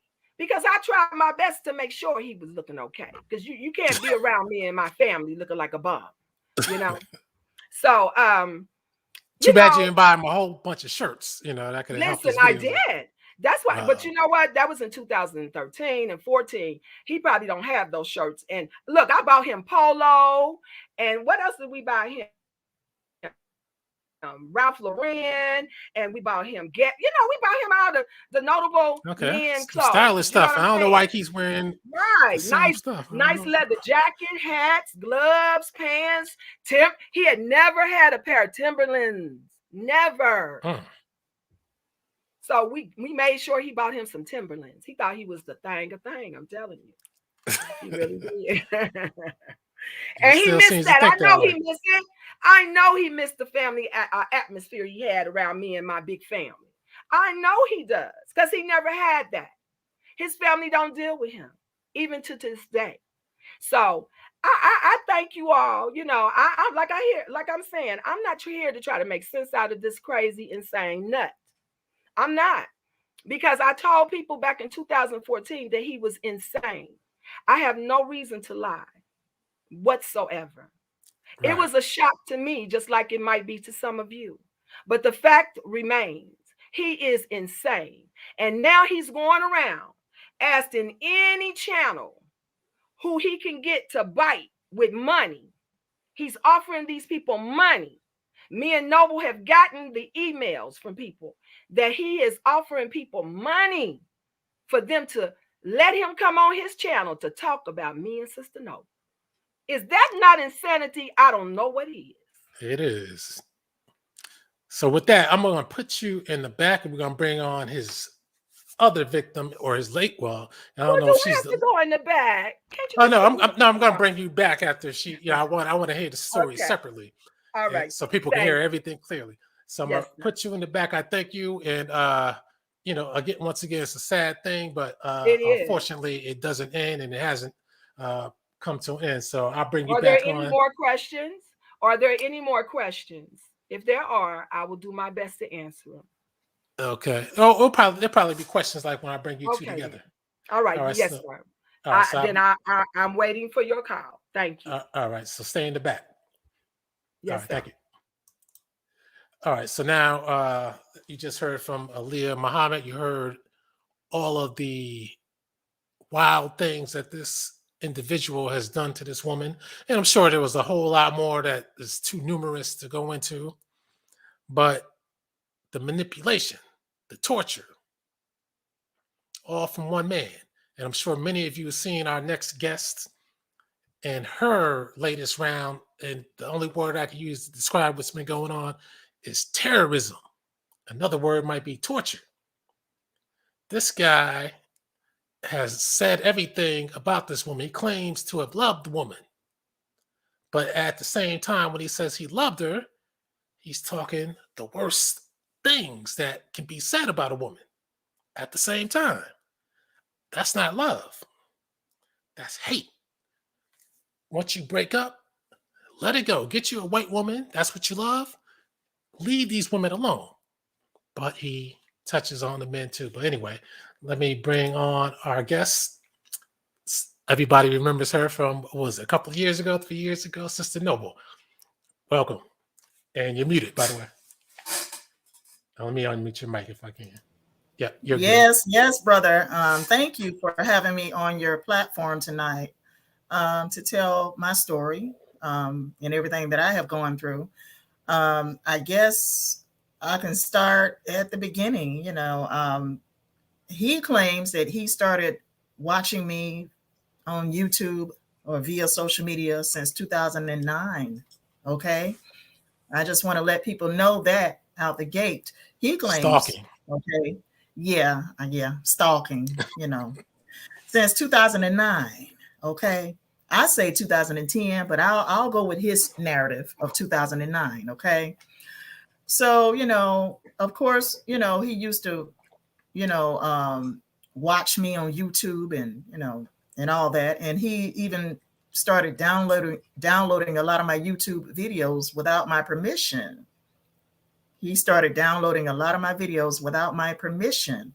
Back in the day, he would take my videos and download them and put them on his Daily Motion and his other channels, Daily Motion and Vimeo. Okay. Without my permission, he did this. Okay. So with that being said, we didn't start talking until 2018. He and I didn't start talking by phone until 2018. Okay. He wanted to reach out to me. He found out my mother had passed, and she died in October 2017. And he wanted to talk to me on the phone. And so that's how we started talking on the phone in 2018. And that's the right time to try to get into someone's life when they're feeling down like that. Yes. And of course he knew that, because I was on social media talking about depression, how I was, grieving my mother's death and, I'm depressed, So anyway, we start talking my phone in 2018. And at some point he wanted to come and visit me here in Atlanta. And, I never invited him. He invited himself. Can I come see you? Can I come see you? See, it started out with the donation money. It started out with the donations, Here we that go he with was that giving money me. again. Yeah, it started out with the donations. Yes, it did. Okay, so he asked to come see me, and I said sure. And I know, I should not have done it. I should not have done it. Okay, but let me tell you that he came to visit me 3 times. He came to visit me 3 times in between 2018 and 2019. And he Yep. drove from what, the St. Louis area to Yeah. Atlanta. Now let's make this Well, no, clear he for lives in Illinois. He lives in Illinois. oh, okay. Let's make this Yes. clear. When he Uh-huh. came to see you, was there any Mhm. plans or any let's say plans for interaction or anything else other than a visit? Friendly visit. He I mean, obviously we never had sex. I don't know. I mean, his motivations, really don't know his motivations. I just know that we never engaged in sex. Did he Okay. even say, when I come over there, I want to, interact or anything? Or did he just say, I want to just come see you just to see you? He said, I just want to come see me. I just want to come see you. Okay, we just want to get that clear because he's been saying a whole bunch of different things, Yeah. He said, I insinuating that just he want to came come over see. for romance and got put in a side room like a 9-year-old. Like I said, he never expressed to me that he wanted to get physical with me. Okay. But then again, he's unable. He's unable, you know, he's unable to have sexual intercourse. Okay. And I never seen his penis. I never seen it, you know. He never whipped it out, not once. No, I'm serious. I mean, he never whipped it out. Oh, I hold never on. seen it. This man is alone with the woman, didn't even try doing what a lot of men do, which is to whip it out to try to tempt women. Yeah, because usually women will. Sorry, men will let you see their penis. Usually, they will show you their penis. Okay, and he never did that with me. Huh. Okay, and I'm telling you from experience that a man who is interested in having sex, they're going to at least let you see their penis. I'm telling But you, as a not man, him. that's one of the things that we do. That is when we feel that we're Exactly. close anyway. Like, she's not saying Exactly. yes right now, so let's whip it out and see what she can do. Exactly. Exactly. Exactly. This So, guy didn't whip it I out. never seen his penis. He never whipped it out. He never expressed to me, well, when we going, he never said any of that. Okay. I'm telling you, he never said, well, when we going, have sex. None of that. He never mentioned it, not once. He never asked me for sex, not once. Okay. Not once. He asked for a kiss, a hug, or anything. I can testify to that on my dead mother's grave. Okay. That he never once asked me for sex. Well, I want us to, make love. None of that. None of that. What kind of man? Okay. Maybe you know what I'm starting to think now. But I might be telling a little joke, but maybe yeah, because you yeah. live in Atlanta, maybe he said, "Damn, I could use her as an excuse to get to Atlanta, partake in what goes Yeah, on in but Atlanta." he did ask me to marry him. He did do Oh, that in late 2019. He asked me to marry him in late 2019. Okay. He did ask for me to marry him 2019. He called me on the phone. Okay. And asked me to marry him. It was late 2019.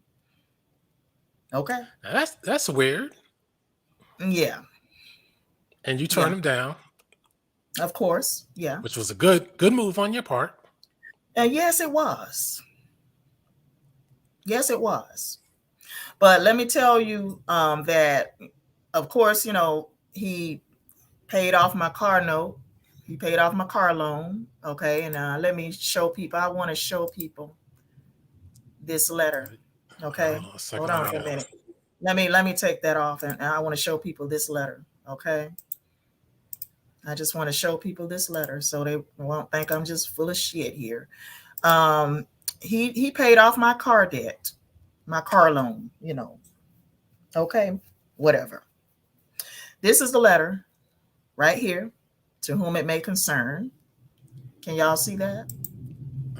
Can y'all see that? To whom it may concern. I am presenting to Alberta Noble Parish. My middle name is not Noble, but Alberta Noble Parish, a monetary gift equal to a debt, equal to a debt. She is now under being a little over $2,300. I am currently employed by XPO Logistics in Des Moines, Iowa, having worked there now consistently 3 years as an over-the-road driver. Now, at the time he sent this letter to me, it was in 2018, okay? It was in 2018, September 2018, okay? Any more info that you need, please feel free to contact me. My goal is to assist Ms. Parrish in being relieved of this debt by October 1st, 2018. I thank you for bringing much attention to this matter, whereas all parties involved will be rewarded and this debt resolved. Y'all see his name? Oops. Y'all see his name at the bottom? That's a weird signature. I thought I had a bad one. Y'all see he signed it here? Y'all see it right? Well, I just want it right folks there. to see And it it. says gift. It says gift. That's that gift. I was telling folks. That's the folks. key I word. have the letter. That's the key word right there. Gift. Yeah, I have the letter. Once you have gift, this was given to me as a gift. Yeah, that means shut up about it and stop nagging people about it. That's what that means. Yeah, you see that? Behave it. Okay. Now, of course, after I refused to marry him in 2019, okay. Of course, the credit card that he gave me also as a gift. I never asked this dude to put my name on his credit card account. Okay. Now, on his second visit here to Atlanta in 2018, okay, he presented me with a credit card with my name on it. Okay, and he had N for the middle initial. And I said, that's not my middle initial. He said, I thought Noble was your middle name. I said, no, Noble is not my middle name, right? He presented me with a credit card with my name on it. And I said, I can't take that. I remember we was at the car wash in 2018. I had stopped to get my car detailed, And I was sitting next to him inside the building, and he presented me with this credit card. I didn't ask him to put my name on his credit card account, but, he presented me with this card. I said, I can't take that. I can't take that. But he insisted that I keep it. He insisted that I keep it, and listen, I kept it. Okay, I kept it. I did. But after I refused to marry him in late 2019, he cut the card. He had it cut off. He had the card cut off. Okay. So he may have been using this card to try to manipulate you and say, hey, it might be a good idea to marry this guy. Yeah. For what? Yeah. What's this guy's game? Yeah, because he uses money and monetary gifts and other types of gifts to lure women and men too. He does the same thing with men. He uses money and gifts and any other type of gift to lure men, to manipulate, and to control. Okay? That's what he is. That's what he is always doing, using his money. He's tossing around his money, as a way to, I guess, gain some sort of loyalty from people, and to also control and manipulate people. Like, this turncoat. He gave her money. Okay, we're gonna call a turncoat. Okay, he gave her money. He threw some money at her in November, and she flipped on me and Aaliyah. Did a complete 360 on us. Okay, It sounds like she flipped. It sounds like she got paid and loving it. And I'm gonna have to address. I got to address this this turncoat. I have to address my enemies, and this is a direct response to my enemies, okay, who sat on a live stream on December 26, 2021, trashing Aaliyah and me and Alquan, and calling out our names in a derogatory manner, and slandering us and defaming our character. Okay. I was happy when I heard you, Alquan, confront the mental patient on that December 26th live stream regarding his lies and slander, and the fact that he was not in a mental facility for almost 10 years for nothing. It was something. It was something as to why they kept him for almost 10 years. And I see you was trying to get the turncoat to understand that, but it went right over. Notice how she kept making sure she cut me off. She wouldn't let it come out. I know it went right over her head, but I want people to understand that my dialogue right now is a direct response to the turncoats December 26th live stream, because she's the type of person that will start a smear slander campaign against you, that will start a smear campaign against you. But then when you defend yourself against her smear campaign and her slander and her lies, that's when she want to threaten you with a lawsuit for slander, defamation of character, and harassment, like she threatened me in a text message that she sent to me on December 21st, 2021. And let me share that with you guys also while I'm, talking about it. I want to share that as well. Let me pull that up so you can share it on your screen. Okay. Hold on. This person, she doesn't realize that she's the latest victim. I think her game might be, let me get all the money I can get and then get out. Yeah. Okay. So y'all see that? I just want to show people this text message that the turncoat sent to me on Tuesday, December 21st. I warned all of you to keep my name out your mouth. Now you will be sued for defamation of character, slander, and harassment. Okay, I just want y'all to see that. Okay. Now, the turncoat. Okay, after she sent me the text message, I didn't put my name in her mouth no more. But guess who put my name in her mouth on December 26th? I listened to the live stream that she did, that Alquan and Angel Snup 7 was on. I listened. And she had my name in her mouth, and she had Aaliyah's name in her mouth as well. But she texted me on December 21st, threatening to sue me, talking about, I warned y'all, keep my name out your mouth. And so, I didn't put my name in her mouth no more after that. She also acted like a bodyguard. But she for comes this guy. back. Say what? She acted like a bodyguard for this guy. Yeah, but she comes back days later now. She comes back days later after her text to me on December 21st, threatening to sue me. I stopped mentioning her name in my live streams.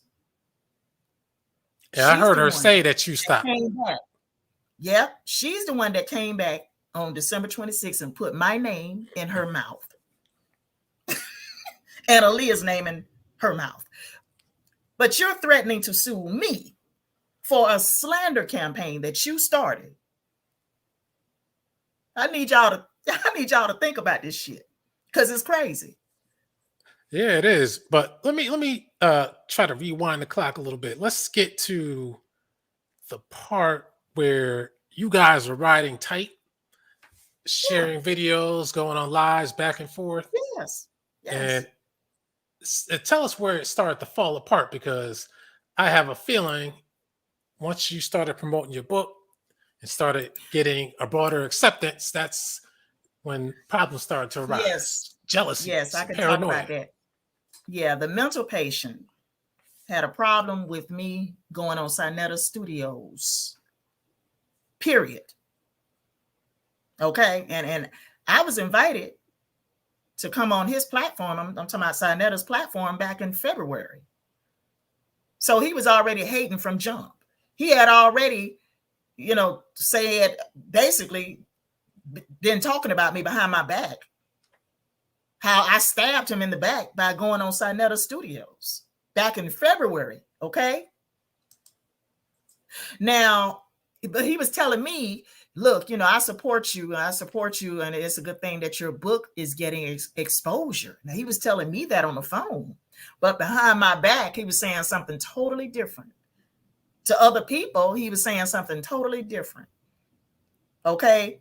Because, when I decided to cut his ass off in July of this year, and I decided to move on. Now, he's the one that started a smear campaign by going live on me and Maurice on August the 4th. And that was after we had a conference call, after me and him and Maurice was on a conference call together on August the 4th. And I asked him, because he was saying how I stabbed him in the back. He was saying how I stabbed him in the back on the conference call, and how he was going to tell people this, that, and the third, how he was going to tell people I stabbed him in the back. And also he was talking about Maurice. He was going to talk about Maurice stabbing him in the back also. Pause on right the there. Conference call. Pause right there. Let me finish. On the conference call on August the 4th, when he was talking about he was going to go and tell people this, that, and the third, and how I stabbed him in the back, I asked him actually right then, please don't go on a smear campaign against me and Maurice. Please don't go on a smear campaign against me and Maurice. Because he was talking about, what he was going to tell people about me and Maurice, and said we stabbed him in the back, right? So I said, please don't go on a smear campaign against me and Maurice, slandering us all over these YouTube streets. Okay. And Maurice asked him also, can you promise us that you won't do that? And he said, no, I can't promise that. And after the conference call, because he hung up at some point, he went live on his channels, smearing me and Maurice, smearing us, slandering us. He went live on August the 4th, slandering me and Maurice. He started the smear campaign. And then on that same live stream, he said, even though I started the slandering, he admitted to starting the slandering on the August 4th live stream that he did about me and Maurice. Well, that's not a surprise. He does that all the time. But real quick, let me say this for people who don't know, because some people don't know that he and Maurice Muhammad went on they had beefs for quite a while and had videos and debates where they hated on each other. And only when his diagnosis came to pass did Maurice Muhammad turn around a little bit on the guy and try to be nice to the guy. But you would think if this guy has this diagnosis that he wouldn't do what he's doing to you. He would try to make amends to everybody and say, you know what, I apologize. I'm on the way out, and possibly, and I just want to look good before I go. instead of looking like a scoundrel. Yeah. I'm sorry, you can go on. So, yeah, but Maurice, has formed an alliance with the mental patient. So,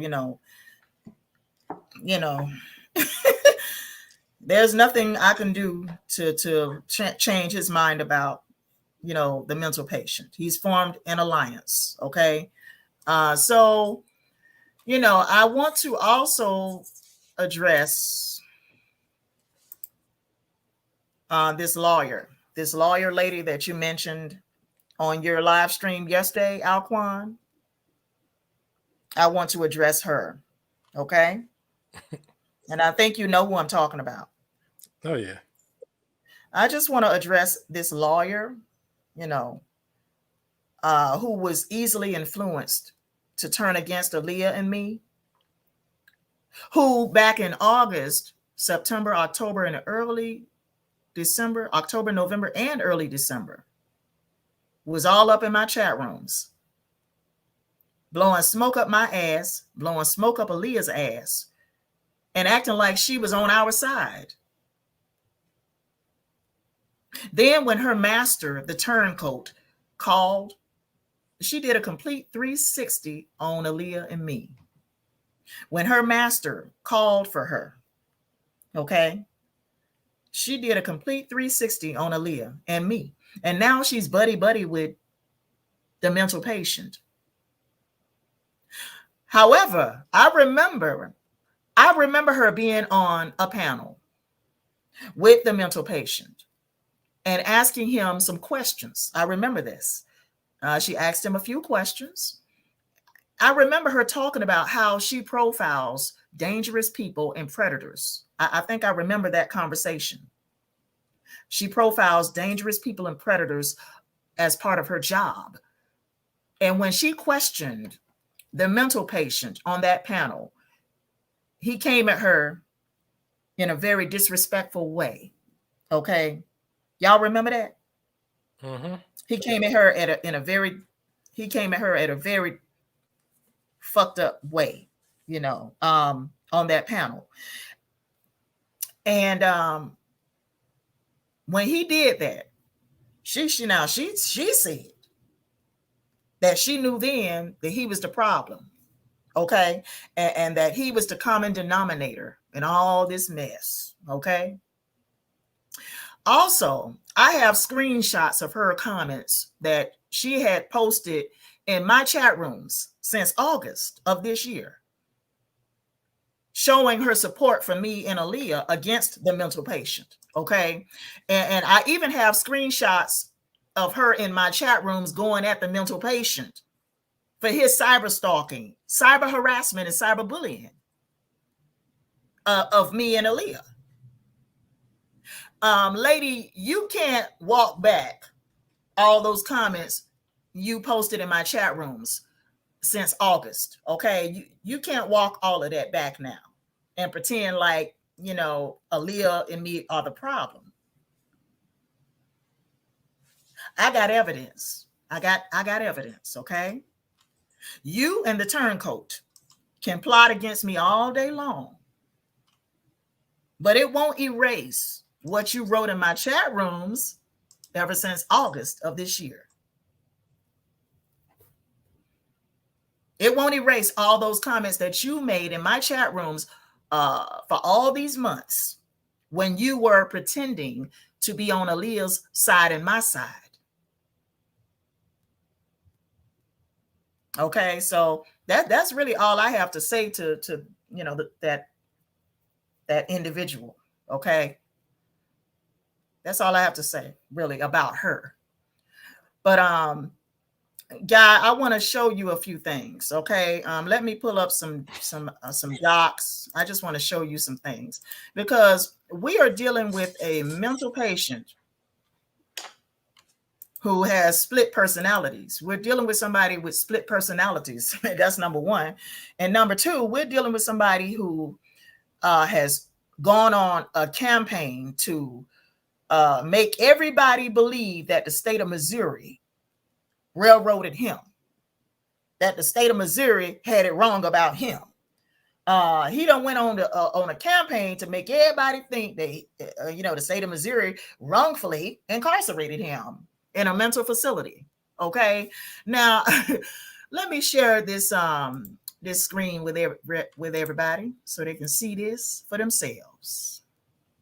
And I'm gonna read it. Okay, go ahead, guy, and share the screen. I'm gonna read it. Oh shit! I'm sorry. Alquan, don't take it personal. I am so sorry. Alquan, don't take it personal, sweetie. Don't take it personal. Please don't. Okay, don't take it personal, Alquan.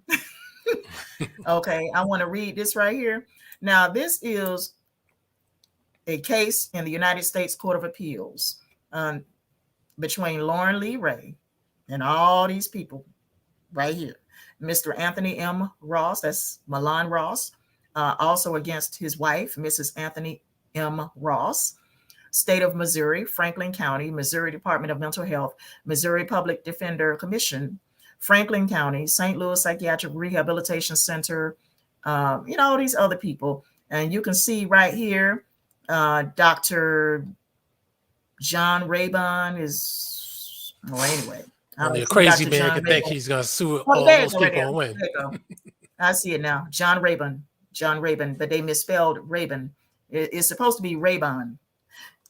R-A-B-U-N. It's supposed to be R-A-B-U-N. Anyway, that's the mental health care professional who diagnosed, Angel Snup 7 with paranoid schizophrenia and personality disorder. So Dr. John Raybon has been one of his many victims. Okay, I just wanted to show y'all this because I'm about to read the second page here. Listen, he took, obviously, his case obviously started in the state courts. Okay, he filed a civil action against all of these people, and his case started in the state court. Okay, or in the state courts, whatever, and the state courts dismissed his claim. And so they took it up to the U.S. District Court, who also denied his claim or dismissed his claim. And then it went up to the U.S. Court of Appeals, where his claim also got dismissed. Okay, I just want to read this to you all because he was, trying to collect some money, claiming that he was wrongfully incarcerated in the Missouri Department of Mental Health. Okay, now, it says right here, per curiam, Lauren Ray, who was committed to the St. Louis Psychiatric Rehabilitation Center after his plea of not guilty. Y'all see that? After his plea of not guilty to charged criminal conduct by reason of insanity, appeals the district court's 28 USC 1915 E2B dismissal of his 42 USC 1983 complaint. Okay, that's the United States Code. Okay, y'all Google that, 42 USC 1983 complaint, right? The district court did not err. In other words, the district court got it right. Okay, and therefore, this claim in the U.S. Court of Appeals was also dismissed. Okay, now he has a history of filing frivolous lawsuits, y'all. He has a history of filing frivolous lawsuits. Okay, this is just one of many lawsuits he has filed. I'm showing y'all this right here. This is just one of many court cases. Okay, and this is one of many court cases. Listen. Y'all remember when y'all read that psychiatric evaluation on the internet that he himself posted online? And it said in that online report, which he also doctored, it read that he was involuntarily admitted to the St. Louis Psychiatric Rehabilitation Center in March of 1998. And then y'all read that in October 1998, he was committed to the Missouri Department of Mental Health after he was found not guilty by reason of mental disease or defect. Y'all remember that? Well, if this motherfucker took a plea deal, which it says right here that he did, it says after his plea of not guilty by reason of insanity. He was committed to the St. Louis Psychiatric Rehabilitation Center, right?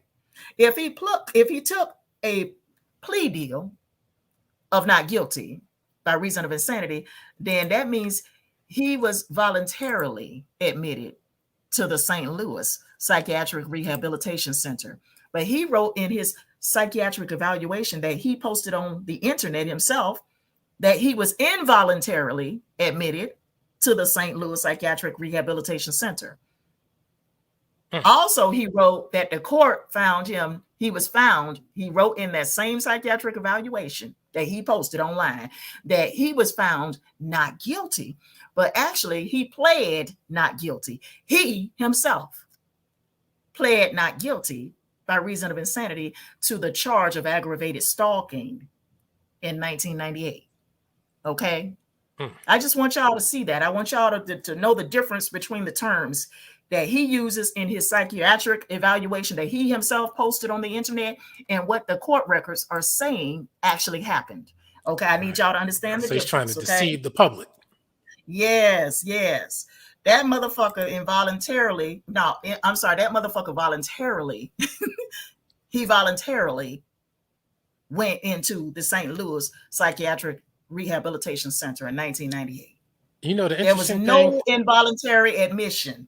Okay, he voluntarily went there because he pled not guilty by reason of insanity. You know, the interesting thing is he claims that he is not legally insane. So let's suppose he's not legally insane right now. So that means all the crazy things he's been doing for the last few years, he has voluntarily done these things and he's in control. So he did it on his own. Yes. So he can't have it both ways. Exactly.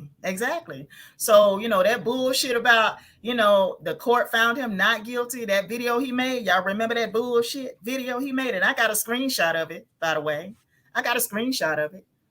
Okay. Where he made a video talking about the court found Angel Snupnup 7 not guilty of mental illness or something like that. That bullshit is not true because, evidently, he was mentally insane if they kept that nigga there for almost 10 years. Okay. I get to block somebody today. After he pleads not guilty. I get to block Brother 85. Oh man, this feels so good. Yeah. I know. After he pleads not guilty. See what I'm saying? They kept him in there almost 10 years. And that's after he pleads not guilty. By reason of insanity, y'all. I need y'all to follow us. Follow what we're saying here. Okay? So, I just wanted to make sure your audience understand what I'm saying in this live stream tonight because, he done went above and beyond to make everybody believe that, he was not found guilty for mental illness. I mean, come on, dude. Come on. He tried to make everybody think that the court found him not guilty for mental illness. Nigga, you pleaded not guilty yourself. You pleaded not guilty by reason of insanity. He pleaded not guilty by reason of insanity himself. Yeah. So either it means he's insane or he's trying to avoid hard jail time. Yeah. He was trying to avoid for 10 years, going to the state penitentiary. He was trying to avoid going to the state penitentiary. Think about it. So he took the plea deal of not guilty by reason of insanity in order to avoid going to the state penitentiary. Yeah, or he really said, you know what, I'm crazy. His actions with you, once his channels got terminated, his primary channels got terminated, and he felt bad about it. He designated Sarnetta and Nepal as enemies, but he picked up right back where he left off and started harassing you around the clock again. I know. And you would think that he would say, okay, let me stop. I said what I had to say. Let me stop. What more can I do? I know. And not only is he harassing me around the clock, but he has sent me some lawsuit documents with no case number on it. He emailed it to me on December 12th, threatening to sue me for slander and gossip and libel and defamation of character and cyber harassment or something like that. He sent me some lawsuit documents via email, and he's threatening to sue me, but you're the one that started the slander campaign against me, Right. as well as Aaliyah. He started the slander campaign. Remember, he made a video about he was trying to sue me in Google. That didn't go anywhere. He thought he was scaring me. I don't get scared over stuff like that because I know what you can and cannot do, and I know the courts aren't interested in petty stuff like this. But his harassment, that's a different situation. That's dangerous. I know. So I just wanted the audience to see this. I'll take this down. I will say,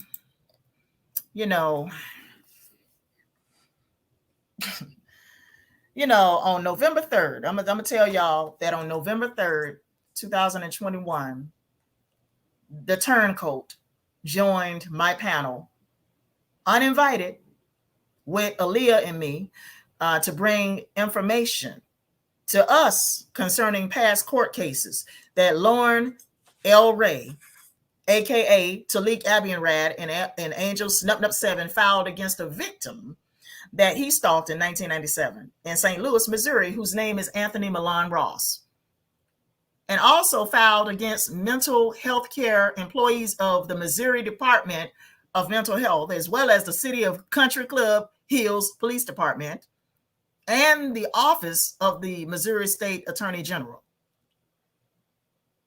Okay. And Lauren Ray has a history of not only filing frivolous and malicious lawsuits, okay, but he also has a history of stalking. He was arrested in 1998 for aggravated stalking of Anthony Milan-Ross and his family. In 1998, the mental patient, was committed to the St. Louis Psychiatric Rehabilitation Center after his plea of not guilty. Okay, after his plea of not guilty by reason of insanity. And the St. Louis Psychiatric Rehab Center, which is operated by the Missouri Department of Mental Health, housed him. And that's where Dr. John Raybon was working as a mental health professional who also diagnosed him with paranoid schizophrenia and personality disorder of the narcissistic type. Okay. Which I believe to be true. Yeah. So, his mother was also treated for paranoid schizophrenia. Well, you already knew that, his mother was treated for paranoid schizophrenia, and I'm gonna tell you, this disease was genetically passed. Okay. I need people to understand it was genetically passed to him. Okay. Lauren Ray was not treated, okay, for paranoid schizophrenia as a child. He was never treated for that disease as a child. Okay. And because he was not treated for paranoid schizophrenia when he was a child, this disease progressively worsened him, okay, from his adolescence into his adulthood. And to this very day, he is still in denial that he has a mental disease and refuses to take his medications, his psychiatric medications, whatever. Okay, he refuses to take them. Okay, let me tell y'all this. It is ironic that my live stream that the turncoat had joined happened on November 3rd, when that was November 3rd, 18 years ago, that this mental patient had filed civil action for monetary relief. He filed it 18 years ago. My live stream happened on November 3rd of this year. November 3rd, 2003, he filed civil action for monetary relief against all them people. Anthony Milan-Ross, all them people, okay, that y'all saw earlier in the court doc. Now, the court ordered that the clerk shall not issue process or cause process to issue upon the complaint because the complaint is legally frivolous. or fails to state a claim upon which relief may be granted, or both. Now, this is in the court record. Okay, I can pull it up, but I can pull it up for y'all, so y'all, will see it for yourself. Let me see. So I got all my ducks in a row here. I made sure to make sure I pull up everything so people can see it for themselves. Okay. Let's go there. Let's skip on down. Let me see. Oh, here we go. Anyway, I just want to take y'all back up here first. Can you share the screen? You got it? Okay, cool. Yep. Now, it says here, the United States District Court. Okay, that was the court that the case was in prior to going up to the U.S. Court of Appeals, right? You take care of that. I'll be right back, okay? Okay, cool. So Lauren Ray is the plaintiff in this case, and Susan K. Boyer is one of the defendants, and he has a lot of people named in this lawsuit. Okay, I just want to go here and read some of this document to you guys. This matter is before the court upon the application of Lauren Lee Ray for leave to commence this action without payment of the required filing fee. C-28 USC 1915A. Upon consideration of the financial information provided with the application, the court finds that plaintiff is financially unable to pay any portion of the filing fee. Therefore, plaintiff will be granted leave to proceed in forma pauperis pursuant to 28 USC 1915A. Okay, I'm going to scroll down here because I want y'all to see something. Look at all these people that is named in this frivolous lawsuit. Look at all these people. Okay. Let me see. Okay, here we go. Y'all see all these names up on the screen here? The court takes judicial notice of the fact that on November 3rd, 2003, plaintiff filed a 1983 action for monetary relief against John S. Raybon Jr., Richard Scott, Ashok Malaya, Susan K. Boyer, Beverly Bassimi, Carol Keel, Michael Sherazard, Mario Correa, Mary Lois Lacey, Dorn Schuffman, Anthony Milan-Ross, Office of the Missouri State Attorney General, Margaret Neal, the City of Country Club Hills Police Department, Jessica Liss, David C. Mason, and Michael P. David. Okay. Y'all see this? See this Ray versus Raybon? That's Dr. John S. Raybon, the guy that is an employee at the Missouri Department of Mental Health who diagnosed Angel Snupnup 7, aka Talik Abinrad, also known as Lauren L. Ray, with paranoid schizophrenia and personality disorder. Okay. Now, okay, I just want y'all to see this.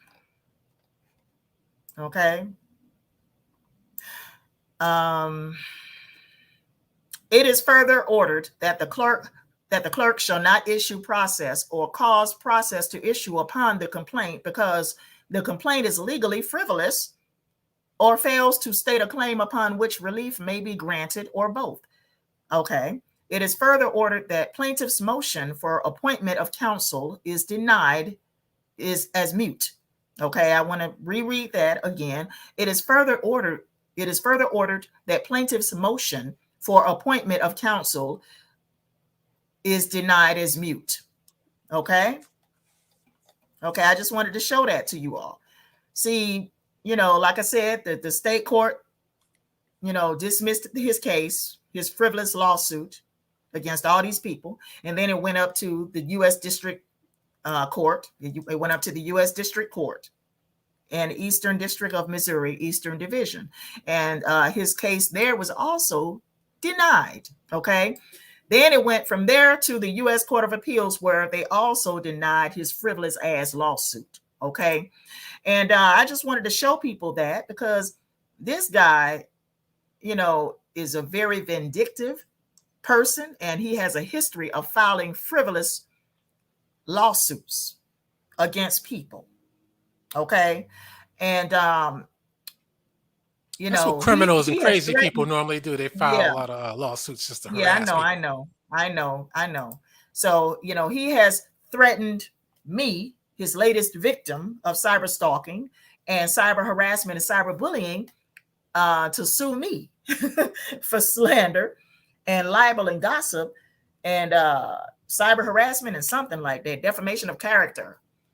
But he started the slander campaign against me and Maurice Muhammad and Aaliyah and you, Alquan, and Guy Nollywood and Gary and Bakari.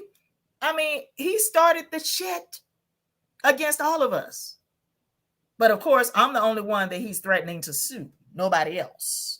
Okay. I think you were the most loyal, I guess. So he figures, okay, well, let me attack her the most. Yeah, I understand. But let me show you all something. Let me show you all something, because I got my ducks in a row. Trust and believe. I got my ducks in a row. Okay, I'm ready. Okay, I'm ready. Okay, so I just want to show this and I'm done. I mean, well, I'm done, I guess, after I show this. And then I'll bring Aaliyah back. Hold on for a minute. I got my ducks in a row. Trust and believe. Okay. So let me show people this. Okay, hold on for a minute. Put this screen up right here. I'm going to show people something. Because he sent me some lawsuit documents with no case number on it on December 12th. So, of course, I started, drafting my response, earlier this week. And this is a part of my response that I want to show people. It's just a part of it, This is part of my response, okay? I just want to show people this. You see that? Y'all see that? Mm-hmm. Okay. So here we go. Petition to file countersuit. Motion to proceed in forma pauperis. Counter plaintiff, that's me. Okay. Counter plaintiff is making the claim that counter defendant, that's him, began a public smear campaign against her on August the 4th, 2021, when he took to social media to slander and defame her character following her separating from him in late July. Counter plaintiff is also making the claim that counter defendant caused her damage with gossip, libel, slander, cyber harassment, cyber stalking, and cyber bullying, resulting in defamation of her character, as well as a significant loss in Google revenues and Cash App donations. Okay. Counter defendant, known by other aliases, Talik Abianrad, Lauren L. Ray, and Angel Snupnup 7, began a public smear slander campaign on his YouTube channel on August 4th, 2021 against me and another one of my former associates named Maurice Muhammad, aka Maurice D. Rivers. Okay. Let me see. Now, hold on for a minute. Let me show this too. Y'all see that? Hold on for a minute. Okay. Y'all see that, right? Yep. Okay, here we go. Okay,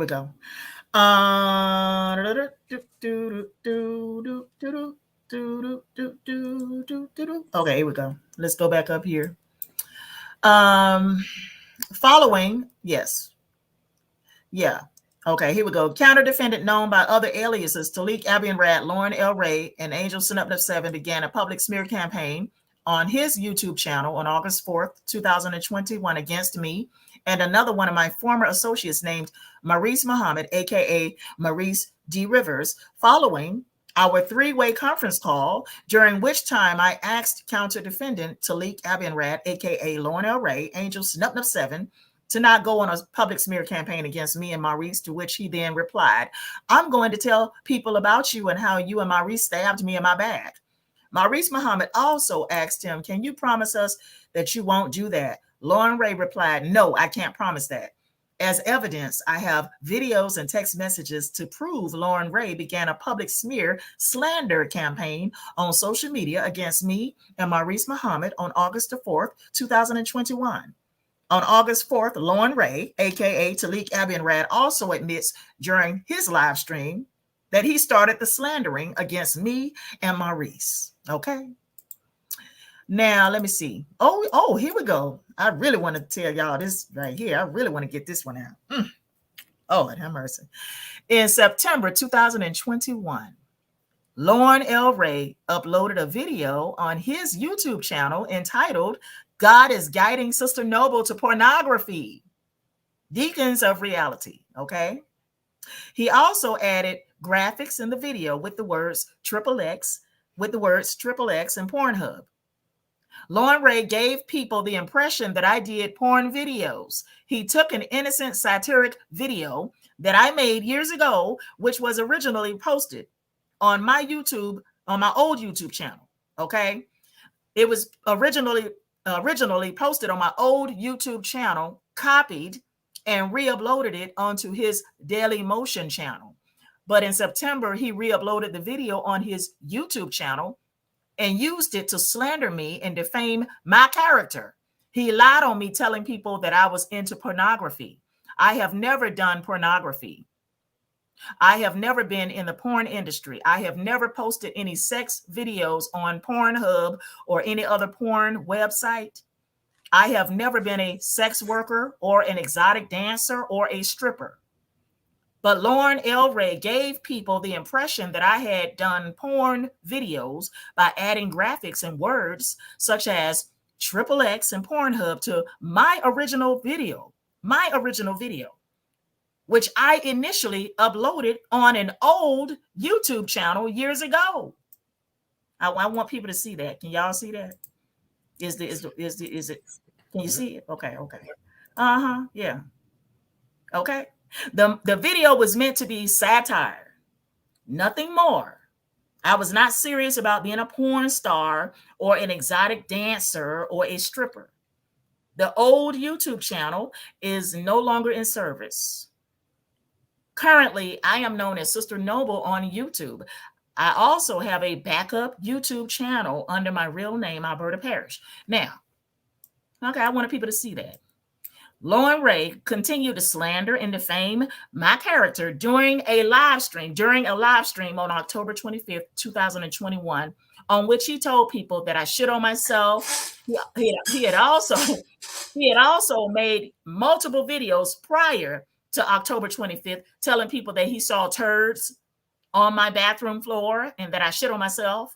None of this is true. Lauren Ray also had a guest speaker on his panel whose name is Kenny William Ball that told people during a live stream on October 25th that he saw shit on my bathroom floor and told people that I shit on myself. Okay. So, this is just, some screenshots. So, in other words, it's example of more nonstop harassment. This is all of 9 pages, by the way. Now, let me. This document is all of 9 pages. Yeah, 9 pages long. This document. Okay. Let me get back. Let me just get back to one thing that we need to focus on, because I think we can't talk about all this unless we talk about the incident that I believe set this whole affair off. Oh yeah, yes. And that is one woman that he used to have on one of his channels named Karen S. Oh yeah. He called her Soul Sister Karen, of course, until she turned on him, and then she was Piggly Wiggly after that, because when you turn on him, he doesn't respect. Karen never turned on him. Right, she just voiced her opinion. He calls people flip floppers. They can flip and change their opinion if they want to, but he says he just is mistaken or something like that. But let's talk about that, because Karen, for people who don't know, she was discussing an incident of abuse by a boyfriend or former boyfriend. Yes. And this guy says he respected women, loves the women, but yet when she was telling her story, and then you were telling your story about abuse, this guy acted as if he didn't want to hear any of it and blamed the victim. Of course. Yes, he did. And he made a video trashing Sister Karen. He made a video on July 20th, trashing her and basically telling her she was weak, for allowing somebody to beat on her. I think he said she was weak. She was weak and deserved to be get her ass beat. That's what he said. Right. I remember now. That shows love He and said respect for that Black she was women, right? weak. Yes, they're very disrespectful. And he said it. He said she was weak and deserved to get her ass beat. Yeah, that's what he said. And I was like, when I heard that shit, see, she called me about it. She called me about it. She didn't call him and confront him on the phone. She called me. Okay. So, I went and looked at the video myself. And true enough, he was dogging her in the video, and he was slick dissing me also, But see, at the time, me and him was supposed to still be cool at the time, right? So he didn't say too much, bad stuff about me, but I could tell he was slick dissing me too, he was making comments in that same video about, I'd rather somebody tell me straight up that, they think I'm ugly and don't want me rather than to take advantage of me, he said, or something like that, rather than string him along. But I knew he was talking about me. I knew it, because I had rejected his marriage proposal. Remember, I had rejected his marriage proposal in late 2019. And this whole thing also transpired because you and Karen confronted the man, especially Karen. Yeah, and I was getting into that. He refused to admit, what, I was talking about you guys, but instead he lied and said, I was just saying in general. But what he was saying in general was specific to your situations. Exactly. So, I knew he was talking about Karen and trashing her. And, he was very, very nasty, in that video toward her. And I'm like, where did this come from? Like, and then he was slick dissing me at the same time in that same video. It was July 20th, his live stream. And that was on a Tuesday. And guess what? I called him after I seen his video. I called him and we had a few words. I called him. I surely did on the phone. And we traded text messages also about it. And I told him, I'm doing a live stream tonight. That was on a Tuesday night, July 20th, on a Tuesday night, right? I said, I'm doing a live stream tonight. I was supposed to be talking about how Black women won't be liberated under a system of Black nationalism or Black supremacy. That was what I was supposed to be talking about that Tuesday night. But Karen and I had to confront him. We had to confront him about that video. She was upset and I was upset. Okay. Rightfully so. We were upset. Yes. I was upset for her because she trusted us enough to come on my panel and his panel and talk about her domestic violence and her experiences. And then for niggas to be trashing this woman, calling her all sort of names like Black Son and saying that she has AIDS and she didn't. Or don't that was have another irresponsible. That was an irresponsible thing to say. Yeah, it was. And it was. She could actually sue these people. I know. And this guy, Snup actually backed that up on a video of his. Yeah, I know. Whether I always say this, whether it's true or false, it shouldn't be said. She didn't say. Yeah, because Black Son knew it was false. He just wanted to break up me and Karen's friendship. Okay, that was the motivation behind him speaking to everybody on I'm not gonna call her name, on the Turncoats channel. Okay, that was his motivation for speaking on the Turncoats channel on September 11 and stating that Karen has AIDS. And, that was his purpose, to break me and Karen's friendship up. Because Black Son was lying about me and Karen being lesbians. See what I'm saying? See, people was talking about me and Karen and behind our back. You understand? They was talking about us behind our back already. Black Son did not like Karen, and likewise Karen did not like him. You understand? Right. You understand what I'm saying? He wanted to remove her out of my life, because the goal was to get to me. It was to get me to trust him again, or for him to, you know, come back into my life. You know, that was the goal. So he wanted to move her out the way because, you know, he felt like she was all in my ear. And also he was being disrespectful, calling that woman a lesbian and saying that, you know, her and I, or Karen, was trying to make a play for me. He was very disrespectful. I'm talking about Black Son. He was very disrespectful, you know, saying that woman is a lesbian and then saying that Karen's trying to make a play for me and calling me a lesbian, you know, on Angel Snub 7 channel on October 25th, you know. Because Black Son, you know, referred to me and my pastor as lesbians. He called us lesbian, me and my pastor now. He called me and my pastor lesbians and said that my pastor is running a gay and lesbian church.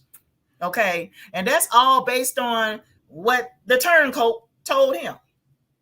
Right. You know, the interesting thing about this whole affair is it showed that this guy, at the very least, was insensitive to serious abuse of women. And then he goes on a campaign to play the victim of fake abuse just to cover his cowardly behind because of his insensitivities. Yeah. And and, that's what started this whole thing. If he would have just been a man and said, you know what, Karen, I'm sorry you had to go through that. Noble, I'm sorry you had to go. That's all you have to say. You don't have to keep going on and say, stop complaining, stop whining. You did it to yourself. This is an abuser. Stuff like that. This is a scumbag. This is a creep. This is a scoundrel. Yeah, I know he is. He's a complete scoundrel. You're right. You know, I mean, complete insensitivity, complete, even, you know, with me being molested at the age of 5, complete insensitivity with that too.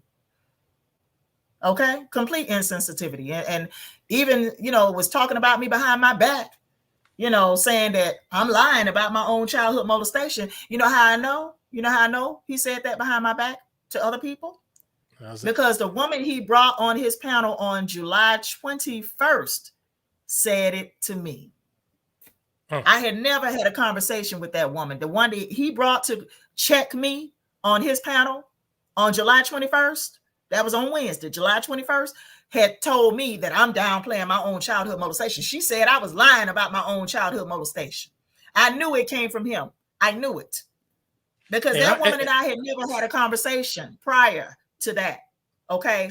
Prior. I kind of sense all this was coming along because I can hear, I know how he is, and I can hear the tension, and when the focus is not on him, he doesn't like that. Plus, you know, he had female guest speakers on his channel, but then when they're too strong, too black for him, then he gets soft. Like that did. Yeah. I'm glad she told him about her. And by the way, he done fell out with Diddy. He done fell out with Ingrid. He done fell out probably with this Tasha M that he brought on his channel on July 21st to check me. Okay. So listen. I mean, this shit is crazy. But I'm gonna tell you, when he did that fuck video on Karen, you know, me and Karen confronted him that Tuesday night. We confronted him that Tuesday night about that video. You know, like I said, I was supposed to be talking about Black women are not going to be liberated under a system of Black nationalism or Black supremacy. But honey, I decided to talk about that fuck video that he did, trashing Karen and slick dissing me, you know. And of course, he denied the whole thing, of course, like the coward that he is. He denied that he was talking about us, but, you know, I knew he was. Okay. So anyway, you know, I did my response to him, and Karen got to say what she felt, you know, about the things that he said in his video about her. And he didn't like it, obviously. And also he did not like that people was in the chat room going in on him. He did not like that. And the fact that I was posting their comments up on the screen for everybody to see. Okay. Right. So he's a notorious blocker and a censor on his channel. And of course he comes back the following day doing a response to Karen, you know, calling her all out of her name. Okay. And that was on July 21st. Okay. And you know, he asked me to come on the panel, and I did. Okay. He asked me to come on the panel. I did. But he brings this woman named Tasha M onto his channel. Now she was on the speakerphone. Because she was having trouble coming on the live panel. Okay. She was having trouble some kind of way. And because he was on Restream, not StreamYard. He was using Restream for that particular live stream that he did on July 21st, right? So she was having trouble coming onto the panel live, but she was on the speakerphone. And so this bitch, starts, talking reckless, from jump, right? And at some point, she starts to go in on me. Like, what? Where the fuck this came from? I never had a conversation with this bitch before. Never had one before with her. Now, Diddy has had a conversation with her. Diddy has had a conversation with her back in January of this year. And I was on a speakerphone on that panel when Tasha M went off on Diddy. I was on the speakerphone on the panel, but I did not respond to anything that they was talking about. I did not address Tasha M or address Diddy. Okay, I was just on the speakerphone listening to the whole thing go down. So Tasha M goes off on Diddy. This was in January of this year when that happened. It was in January, okay, this year. So anyway, Tasha M called herself checking me on his panel, right? On his panel. So, of course, I went back at her. Bitch, you don't know me. You don't know what the fuck I've been through. That stuff like that, Anyway, but honey, what got me was the fact that she said, I am not qualified to speak. That what she told me. I was not qualified to speak. That's right. What he she brought said. her on strictly to try to cover for what he really wanted to say. Yeah. And it's a sad thing, but that's why when you realize a person is out of his mind, it's really better to just leave them alone. And but the problem is he won't leave you alone. That's the problem. No. And he's filed court records or court docs on me or something, threatening to sue me for slander and defamation of character and libel and gossip and cyber harassment. That shit ain't going nowhere. I know. But let me tell you, I went on and did my answer just in case. You feel me? I did my answer, So anyway, but I don't believe it's going anywhere. I really don't.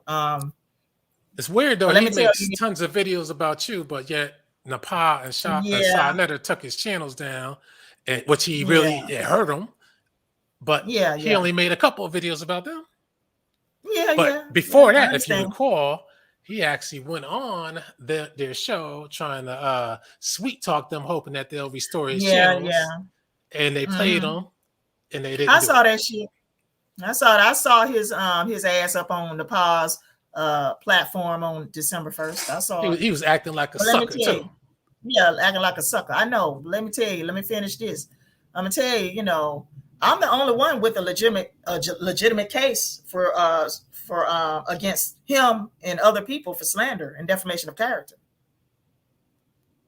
I'm the only one with a legitimate case against these people.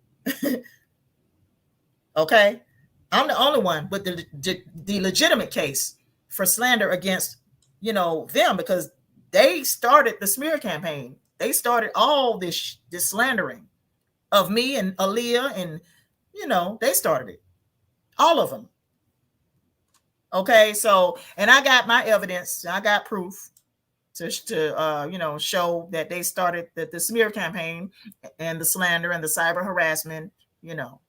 I got all my ducks in a row, trust and believe. But let me tell you, all these threats and all these cyber threats against me, folks threatening to slap me, and folks threatening to go gangster on me. That shit, they should have known that was not going to shut me up. I mean, they should have really known that was not going to stop me or shut me up. I'm the only one with a legitimate case against all of these people for slander and defamation of character and cyber harassment, because they all started the slander campaign against me, as well as Aaliyah. Okay, now I'm gonna say this, and now let me finish telling y'all about this Tasha M, who came on his platform to check me on July 21st. So after she said what she said, talking about you are not qualified to speak, you know, and then she was talking about Cynthia G not being qualified to speak and all that kind of stuff. And then she threw me in there. You are not qualified to speak. You know, and then when she told me that I was lying about my own childhood molestation, you know, after that shit, after I had time to think about that, after I got off that live stream and I had plenty of time to think about that shit, I knew then that he brought that woman onto, after, I mean, that was after I got off the panel. I knew he brought that woman on there to check me. I knew it. I knew it. Okay. I knew it. So, you know, I confronted him about that. I confronted him I confronted him that Wednesday. I confronted him again that Thursday. And we had a shouting match, quite a few shouting matches between that Wednesday and that Thursday and that Friday. Okay. I say between that Wednesday and that Friday, we had quite a few shouting matches. And I confronted him about that, you know. And I decided on July 23rd, that was on Friday, between that Wednesday and that Friday, we had all these shouting matches. That motherfucker got me. You just got me. Maybe put something up there by mistake. Okay. Yeah, we had all these shouting matches. Yeah, I got you. We had all these shouting matches between that Wednesday and that Friday. And so let me tell you. He's trolling big time, but see, my trigger finger is fast. So, but he got me that one. He got me on that one. I didn't even see it. But like I said, between that Wednesday, July 21st, and that Friday, we had quite a few shouting matches, you know. So I sent him an email that Friday on July 23rd telling him that I will no longer affiliate with your platform. I don't want to affiliate with your platform, but due to all of this, you know, stuff that's gone down, you know, this week, I will no longer affiliate with your platform. And I told him that I will not do the keynote speech in December. That's what I told him. Do you know that man kept calling me between that day and August the 4th to try and get me to change my mind about doing the keynote speech? Do you know he just kept calling? Yeah, because he needs people to be there to kiss his ass, because if nobody's there, then it's like, okay, what's the purpose he kept calling me, trying to get me to change my mind and not, you know, give up on him, you know, like that. And he knew if he got you to do it, then he had you. Yeah, it was already too late by the time he brought that woman on named Tasha M to check me. It was a done deal then, really. You know, it was a done deal. That's what fucked it up right there. See, it really started, I was willing to still fuck with him even after he did the shit, you know, that he did with the fuck video on Karen and me. I was still willing to fuck with him. But when he brought that woman onto his platform that Wednesday to check me, I was done. That was it. He stabbed me in my back and I didn't want nothing else to do with him. And guess who else saw that shit? Maurice realized what had happened also. Maurice, who used to be, okay, who used to be a prudent man, you know, I don't know what the fuck happened to him, but he used to be a prudent man, you know, used to be. Okay, now he knew that was some fuck shit that the mental patient did to me. He said, oh yeah, you stabbed her in the back. He said it. Maurice said it himself. And let me tell you, Maurice had asked me, you know, prior to our conference call between me, the nut, you know, and him on August the 4th. The conference call took place August the 4th. Prior to that, Maurice had asked me if you know, I wanted to join the B1 Mississippi initiative, right? You know, at first I did not give him an answer, you know, yes or no. I did not answer him at first. He asked me if I wanted to join the B1 Mississippi initiative. And that was prior to our conference call, you know, me, him, and the nut on August the 4th, right? So I think it was maybe a couple of days or maybe 8 days prior to our conference call on August the 4th. He asked me if I wanted to join the B1 Mississippi initiative. And I, you know, at first I didn't answer him, but then at some point I decided, yeah, I will join the B1 Mississippi initiative. Do you know that Angel Snip 7? Well, no, you don't know. You wouldn't know this. That motherfucker called me. He called me on August the 4th and acted like, you know, he did not know that Maurice had told him that I had said that I'll join the B1 Mississippi Initiative, he called me, right? Talking about the nut, called me on August the 4th. And that was prior to the conference call that we had that same day, okay? Acting like he did not know that, I decided to join the B1 Mississippi Initiative. And it was later on the conference call, okay, that he confronts me about, about me, switching loyalties, I guess, or switching sides to join the B1 Mississippi Initiative.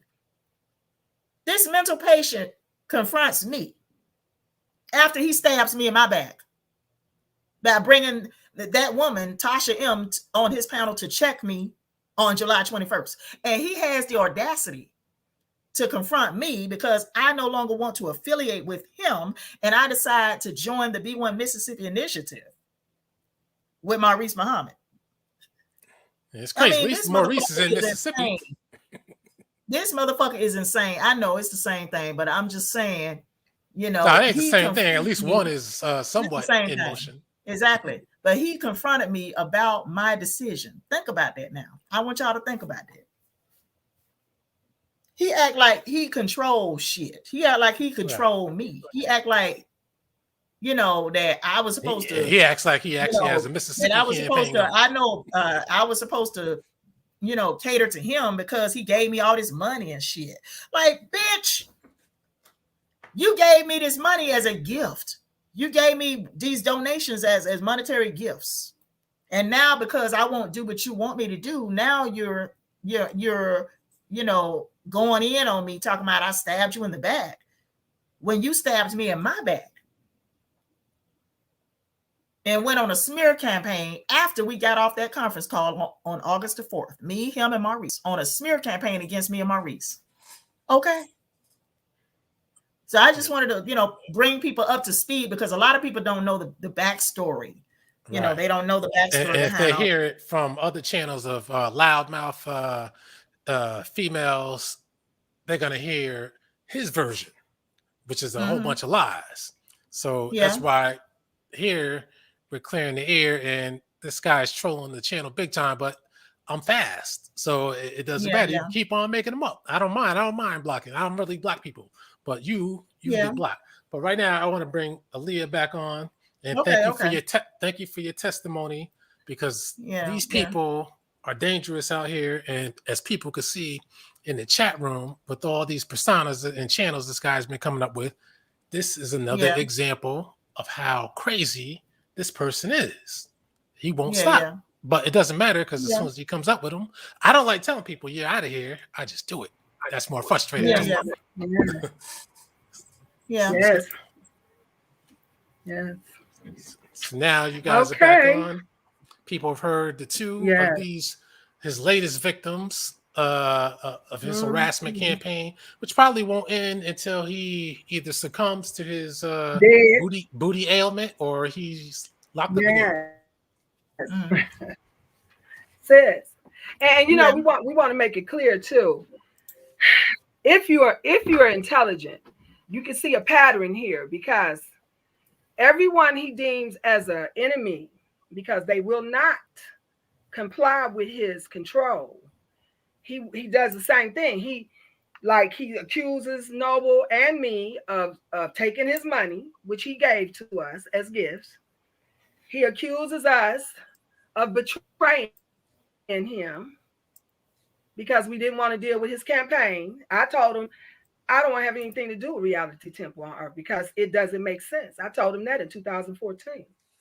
Then he wants to say we did something to him. Well, me and Noble asked him, what have we done to you? What do you want from us? We haven't got an answer yet. Because really, that's a good question. Yeah.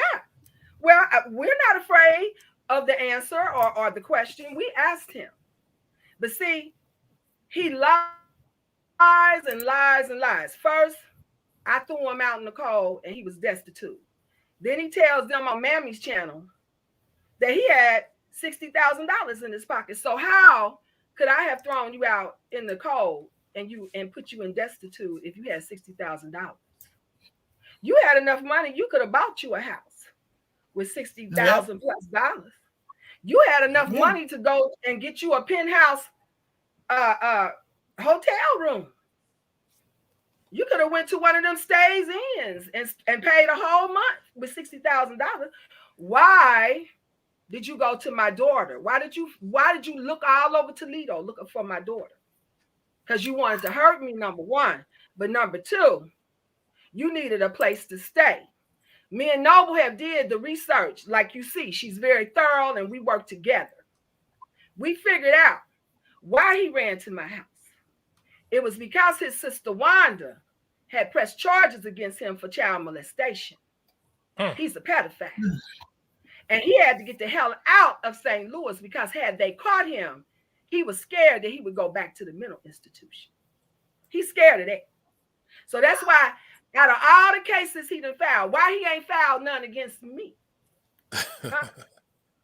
Why? I thought he was the man that had such a great time in the mental institution. They said he was the hero. He said that to me. I told Noble that he acted like he was the king of the mental institution.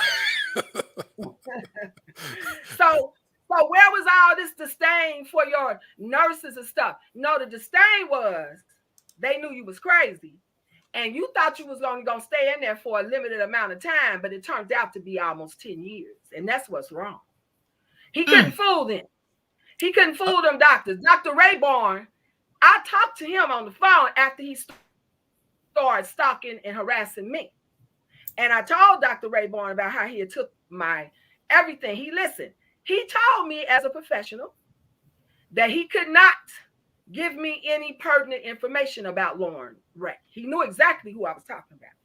But he told me if I asked him in a way that he could give me a yes or no answer. So I asked him, I said, sir, do you think this man needs to be back in the mental institution? He said, yes.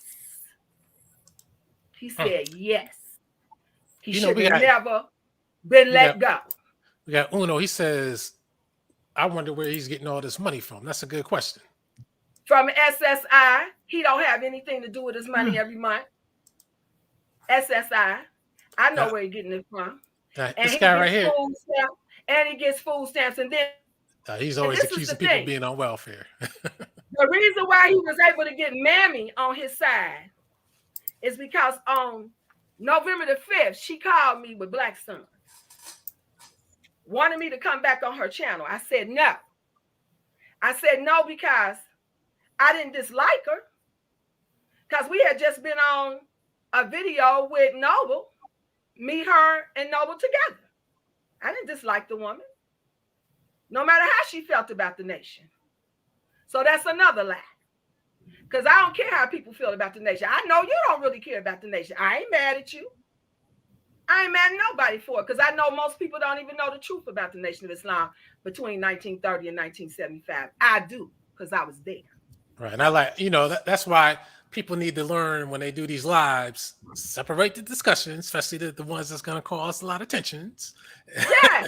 And that's what I do. I don't bring it up unless somebody else bring it up. So I knew she didn't like the nation. She talked about my messenger real bad one night. I wasn't even on the panel with her, but I watched it and it was sad. I hated the way she was talking about my messenger. So I made a decision. I could never go on her panel again. I told Nova. I said, Nova, I'm not going back on there because she got a disdain for the nation. She got a disdain for my leader and she got a disdain for my guys. So why should I be seen on her platform? Yeah, she's all around disrespectful. Right. Absolutely. This is my life. And that's what I told her. I said, sister, this ain't just no organization to me. This is my life. So I hope you understand. I said, but I'm cool with you. I'll be watching. I said, but I just can't do it because my people will look at me and be like, what are you doing? What you doing on that channel? That girl hate the nation. And what would I be able to say? So I'm too devoted. So now, this November the 5th. So I ain't talked to her.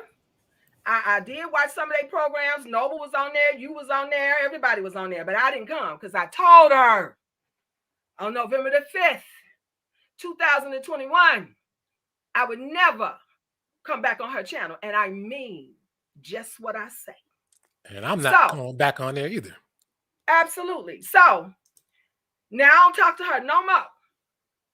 December the 1st, no, let me put this in. Guy Nollywood did his Black Senator video. He invited me and Noble to come. Noble couldn't be there because she was at work, but she was in the chat.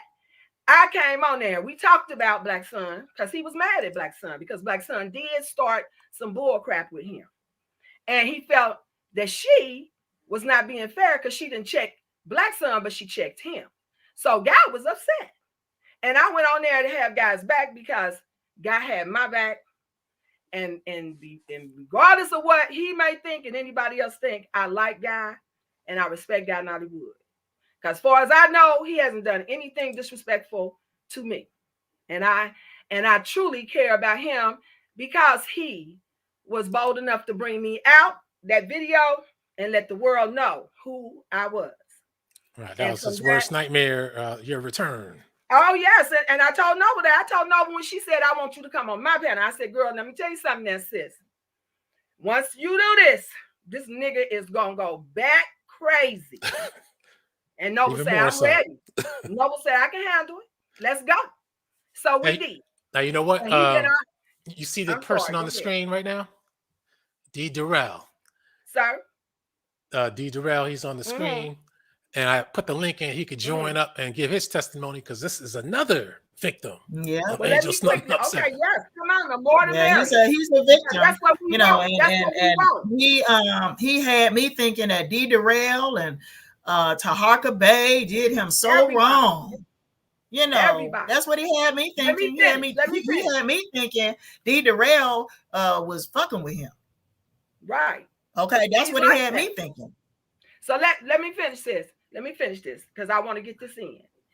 Why she is on the slanderous tirade against me is because after November the 5th, and I told her I would never come on her panel again. After we did the Guy Nollywood show, some days that went by, she got in touch with Noble, told Noble, call Aaliyah. Now, you know how aggressive she is, right? You've experienced it yourself. So Noble called me. I answered the phone. She said, Leah, Mammy on the phone. Well, you know, she didn't say Mammy, but you know who I'm talking about. I said, hey, what's up? So she starts off aggressive. Well, yeah, I just need to talk to you and Noble. And so me and Noble, our ears went up. So we like, okay. And this was on December 1st. Let everybody know it was December 1st. Yep. So because that's when she went on her smear campaign. Remember? Okay. So it was November the 5th since the last time I talked to her.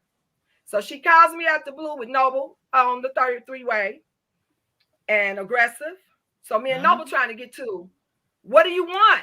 What's the problem? But she kept going all around the mulberry bush like she bad, like she get ready to check us. So I said, what is it that you want? Well, no. She said, no. No. Yeah, I said, she said, no. You better tell Aaliyah who I am. You better tell her who I am. So Noble didn't say nothing. So then I said, excuse me, what is it that you want? What do you want to talk to us about?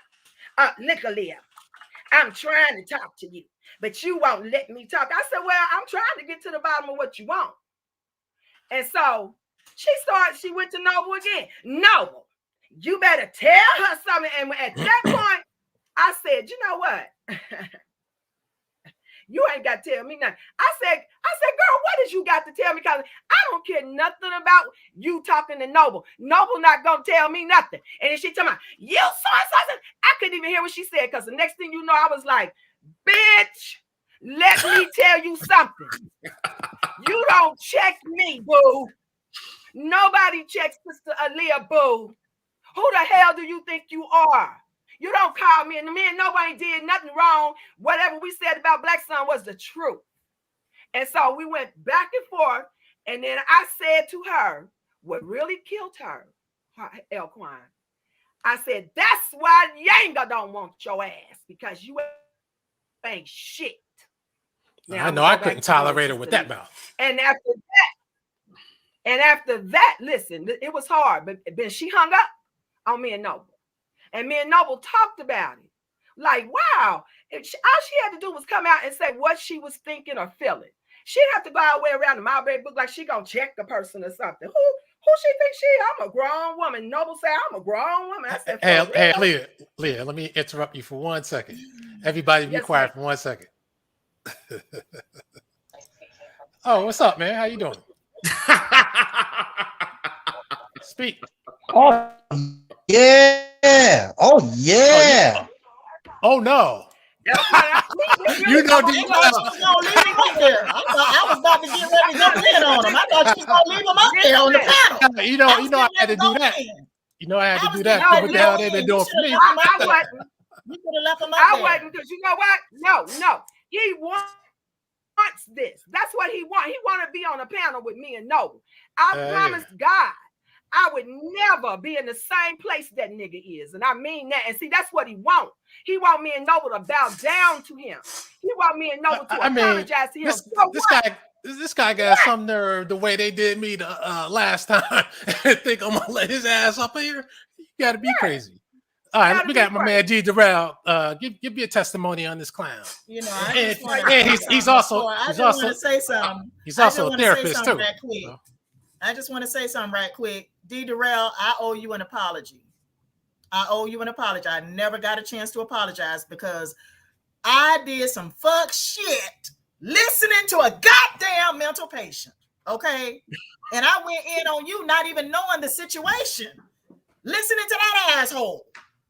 And I'm listening to him, and I'm listening, you know, to his litany of lies that he done told on Taharka Bay, that he done told on you, and I'm just going by what this fucker said, and not even bothering to do my own research to find out what really went down.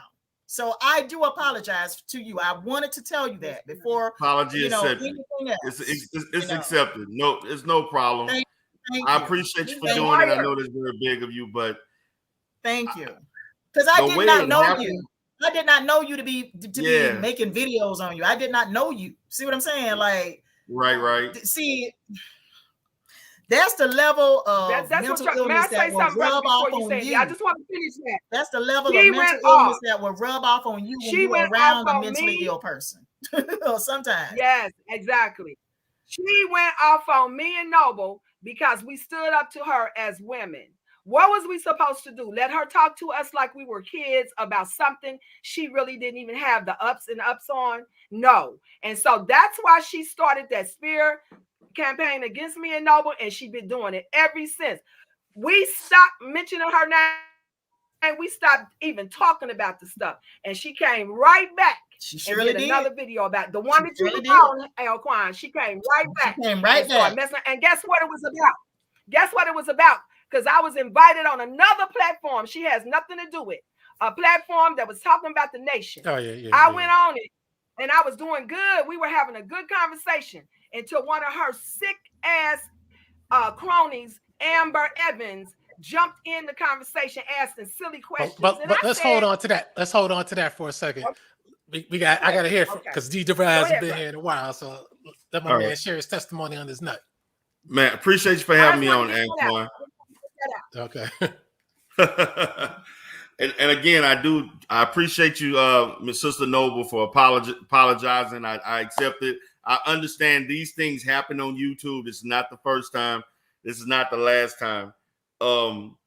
And I know the first time that we kind of got with him because he was saying all kinds of stuff.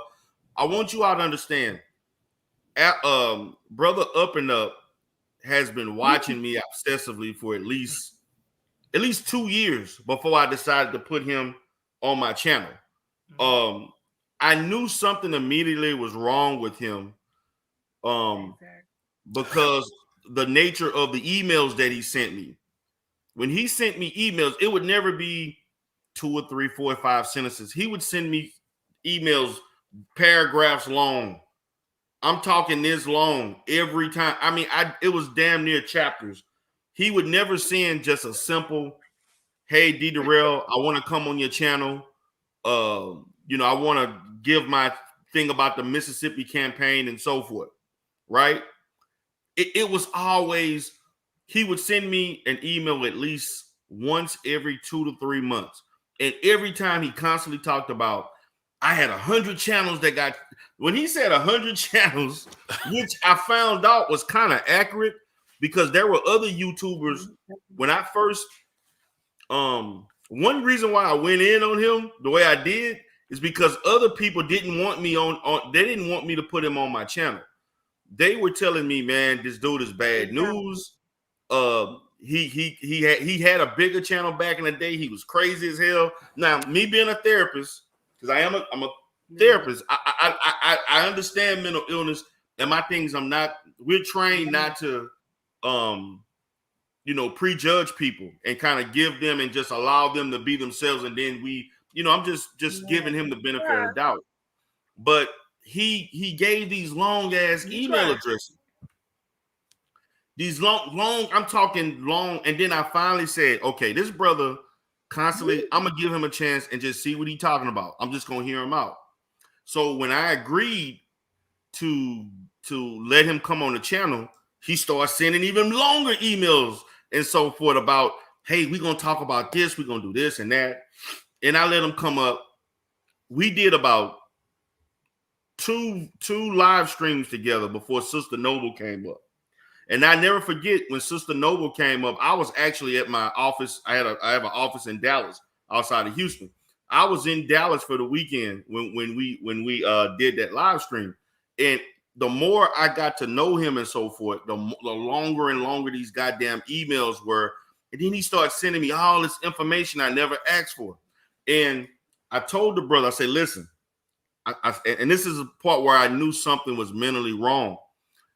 And this is something I tell people who have mental illness. I say, listen, brother, I advise people who have mental illness, unless you have healed and are able to operate in a higher level and function, do not come online talking about your mental illness. Every time he came on, he kept talking about the fact that he was in a mental institution. I know the illness that he has based on, I can't say it because of my ethics. I can't talk mental illness and diagnoses, but I know exactly what he had, and I know why he was in the hospital for that long.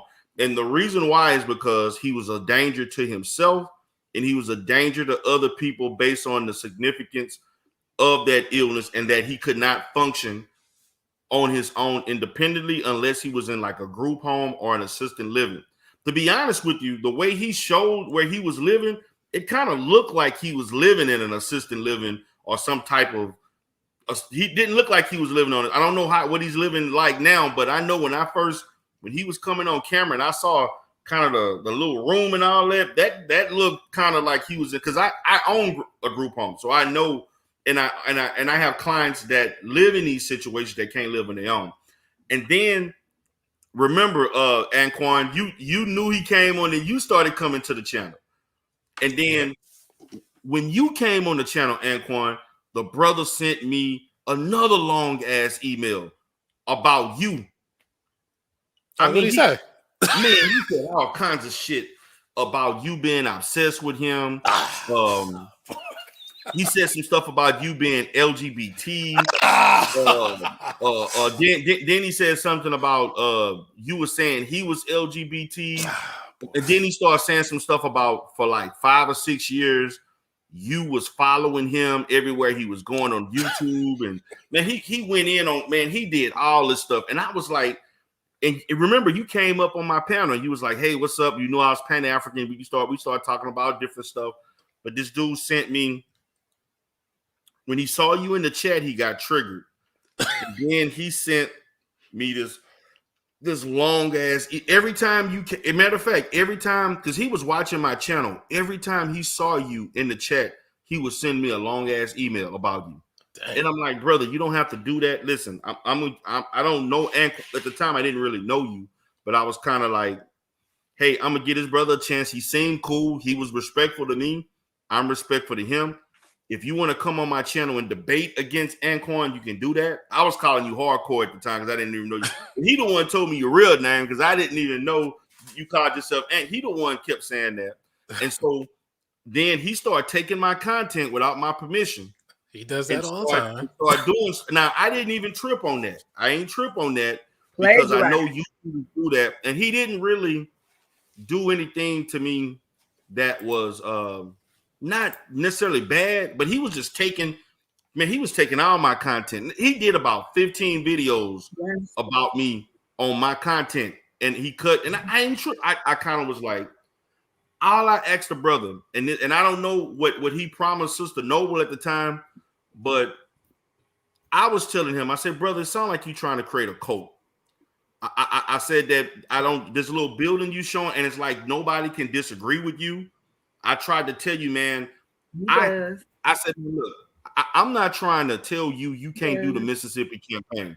All I'm doing is telling you, look, man, I see flaws in what you're doing. You may want to tighten this up. Look, man, if you want to tell black people to move to Mississippi, I don't have a problem with that. Mississippi it's cheap to live in Mississippi. The land is cheap. There's a lot of, if black people would use their minds and put their money together, that is an easy state. Now, there's a lot of crazy shit in Mississippi, but because I know Jackson, Mississippi is doing well, other little places, little spots.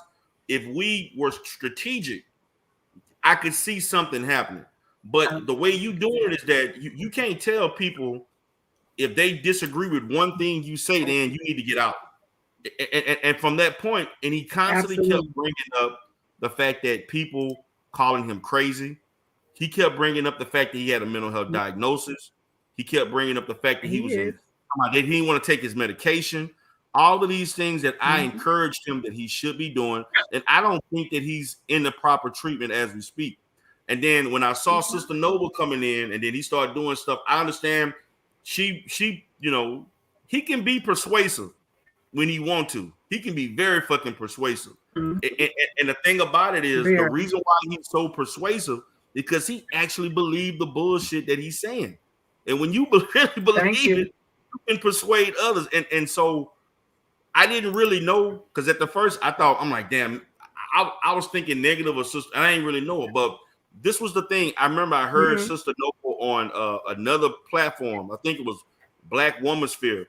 And she told the totality of the, that's when I kind of was like, this Negro out of his, that's when she sold me on that. Because when she started saying the stuff that he was doing, the lies, and he was doing all and that stuff, and a lot of stuff that she was saying was consistent with certain illnesses that I know of that he potentially could have had. And my thing is that only a small percentage of mental health clients, individuals, stay in a hospital for that long. I'm talking less than 2% stay in a hospital for long term. Matter of fact, state hospitals don't want mentally ill people in the hospital that long. They really don't. And for him to have been in that for that long, not long. Either two things could have happened. Either he showed the ability, he showed the inability to function on his own, or he was aggressive towards others, or he was doing some regular, maybe potentially hurting himself. I don't know. I'm just looking at speculating based on my history of understanding what keeps people in jail that long. So it could have been both, but he was but the brother was off balance. I left him alone, and I was glad he left me alone, because he did about, I want to say in 2 weeks, he probably did like 30 videos on me, at least 30. I'm gonna say this, Alquan. The only good thing that I don't regret is the fact that I was able to meet you and kind of chop it up with you on your. That was really the only good thing, because if I wouldn't have never met him, I probably would have never been able to do the debates and stuff. But well, you did one good thing, I guess. Huh? I guess you did one good thing. Yeah, that was the only good thing you did, man. Because I don't have any good memory that I could have had of him. He destroyed when he took my son's ashes out of my house. See, this is why my mother, being a mental health nurse, and I took psychology 101, 102, and 103.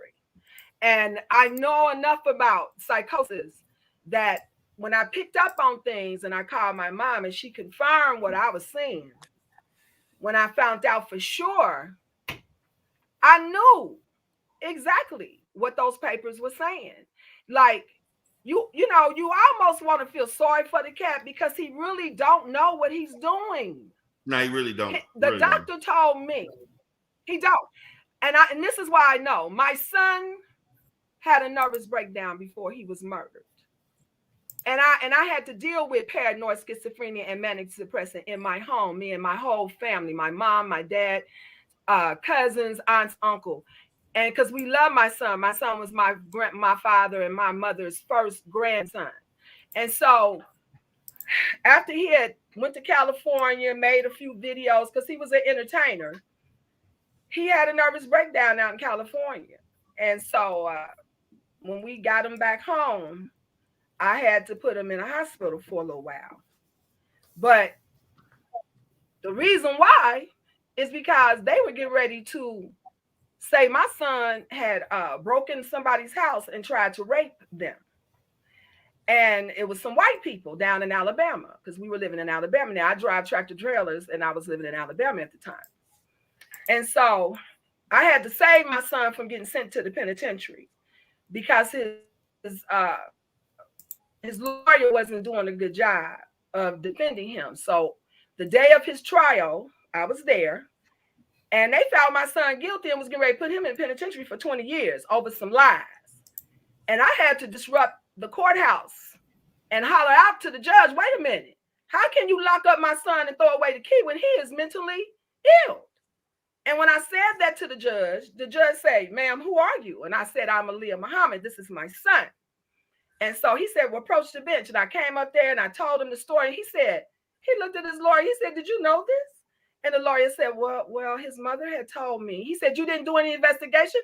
He was like, no, Your Honor. Your Honor said, look, we're going to remand him over to the mental institution and for analysis to see just what's going on with this young man. Right now, let's just take him back, get him shipped to Bryce in Alabama so they can check him out. And he thanked me. He said, thank you, ma'am, because had you not said anything, I was getting ready to sentence your son. I said, yes, Your Honor, I know. So from that, he went to the mental institution. When my son got out for the same thing, but my son, only difference is my son is not a narcissist. See, this nigga is a narcissist. The doctor said he had personality disorder. That means he could be like split. That means he could be like 3 faces of Eve. You understand what I'm saying? Like Cool Card said, he got 10 different personalities. So you don't know which one you're talking to. Okay? So I knew, when I knew and I understood it, because I read those papers after all, and it said it, I wanted to feel sorry for him and try to help him find an apartment, whatever. But this nigga, when he left, he had it all planned. He got the spyware put on my computer. He took out my son's ashes and he stole my car keys. And then for 4 months, because I didn't take him to court until June of 2014, I tried to reason with him. And when I seen I couldn't reason with him, I left it alone. I changed all my numbers. I changed everything. I took him to court. I still got an active case against him. If and when they find him, and if and when they take the time to go to Illinois where he stay at and knock on that door, he's going back because my cases are still active. And I tried to be nice because for 7 years, I didn't know where this cat was. I didn't know if he was alive or dead. And he's still making videos about me and my daughters lying on us. And so when Noble called me, I said to her, if you're sincere about this, because it's going to be a fight, but we will win. And when she told me he was dying, I said, oh, yeah, we got this in the bag. And I came on out with her to tell the truth on him. Because a lot of people already said they knew he was crazy. So what I'm doing is confirming it. And that's the last thing that he wanted to happen. He didn't want Aaliyah to come out. I just want to say this because I know Noble brought this up earlier this year about these type of things being in the chat. You see this on the screen? I've been getting this all day in Russian and Spanish. And I'm thinking it has to be him. Got to be him. It is. They say it's a bot. Got to be him. He uses our names. He uses your name, he uses Noble's name, he uses my name to go in other people's chats to keep up trouble. Yeah. And I'm gonna tell you something, Elquan. I don't go in nobody's chat unless it's somebody I like yours, like Noble's, and it's a few others. That's all. I don't go in Mammy's chat. She's crazy. I have not been on her panel or her chat room since I told her on November the 5th. But she's sick because she be sitting on there talking about me and Noble in the chat harassing her. She's just like him, if you ask me. Mammy is Carl just David like says that's on everywhere, but damn, I swear I got no less than around 20 of them tonight. Yeah, he does it to everybody. He does it to everybody he don't like. Like he sent Noble's pastor a nasty letter just because he didn't like that woman because Noble go to church and got a pastor and they close. See, that's how he works. That was on the first visit. We can't understand why she flipped on us when we were all together. Noble got the video. We were all together slicing him up, telling the truth on him. She brought the docs. I have docs. Noble have docs on him. And then 2 weeks later, she's turning against us. And then on December the 3rd, she goes on a slander campaign against me and Sister Noble. December 1st. December 1st. December 1st. December 1st. We everything but a child of God. I am not nobody's whore. I'm not no fake Muslim. I've been a Muslim all my life. It is no way I would fake my life. But just because you don't like the Nation of Islam, and plus you talking about the Nation of Islam under Farrakhan, you're not talking about the one under my messenger, like I stand on anyway. So I don't care if you don't like the Nation. But why do you feel like you can go around? I'm on other people's panels talking about the Nation who invite me now. And you come on there with the same shenanigans, bro. She's stalking me. Yeah, that's what it seems like. And she said she's going to be everywhere me and Noble be. Now you see why, she seems to want to hang out with the guy because they must have something in common. Mm-hmm. Exactly. Yeah, plotting against me.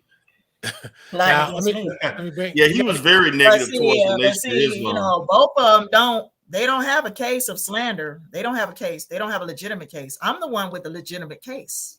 I'm the one with the legitimate case against them for them slandering me. Like you know what I'm saying? For them. Right. But for them going on a smear campaign. He live in ATL. Yeah, for them going on a smear campaign against us beginning on December 1st. Yeah, I got the dates. I know when when the public smear campaign started. It was December 1st. It was December 1st. I got the screenshots and everything. Because because when she got off that, because when she got off that conference call with us on December 1st, that's when she went on her smear campaign on her channel, December 1st. And then she came back. She came back on December 3rd. Let me finish. She came back on December 3rd with the threats. See what I'm saying? It was December 3rd when she got on her panel threatening us to, talk about, the next time somebody put my name in their mouth, I'm going to get off this YouTube channel and I'm going to go gangster. Remember that? That was December 3rd. December 3rd. Yeah. Okay. And then she came back again on December 13th. Yeah, and then she came back again on December 13th, threatening to slap us. Remember that? See, I got the dates. I got everything. And Elquan, the latest one, she said she wished she could see me for 5 minutes. Okay. Oh yeah, I mean, don't worry about her. But let me see. I'm not. At first, I was thinking this was my man Tyron, but now looking again, I don't think so. Let's see if it's him or not. Yeah. What's going on? Yeah. Tyron, what's up? Oh, what's up, man? Oh, okay, it is you because you spelled your name differently. That's why I was like, I ain't no fucking meatball because that's some ridiculous ass shit that he's harassing these two women. Damn, I got another one of those Russian bot things. Just another one. All Thank night. You. Thank you for saying it because we didn't told this story about 20 times now, sis. We done told this story. No got the whole story on her. See, the good part is now, there's nobody to handcuff anybody from speaking, and there's nobody that's siding with him for whatever reason, payment or what have you. So now people can express themselves and get the real story out without him coming in here lying. He tried to come I in here. really thought that Meatball was genuine and cool when I first ran into you, Alquan, but turns out this guy's a douchebag. He's a douchebag. That's exactly. Yeah, He's a a shell of a douchebag. man. He's a sexless, intimately impassionate person. He's evil to the core. He's evil to the core. He has no compassion or empathy for anyone, not even himself. Because if he took his Seroquel, he would probably think more rationally. But he doesn't want to take it because he wants to be in rebelliousness against the system that locked him up and discovered that he was totally insane. That's why he won't take that. That man needs psychological help. Like, there's nothing you can do for him. No. You just got to put him up in an insane asylum somewhere. Yep, that's it. I mean, well, he was already there, so I mean, well, he at least needs to go back because no, that's not helping the community whatsoever. He got out on a conditional release. See, what the problem is, the police has not been able to catch him because he's been here and there and everywhere. He even been in Texas, down there where his brother lived at. He'd have been all over the United States running from cases, brother. Okay. Oh, you said you say he got a brother that lives in Texas?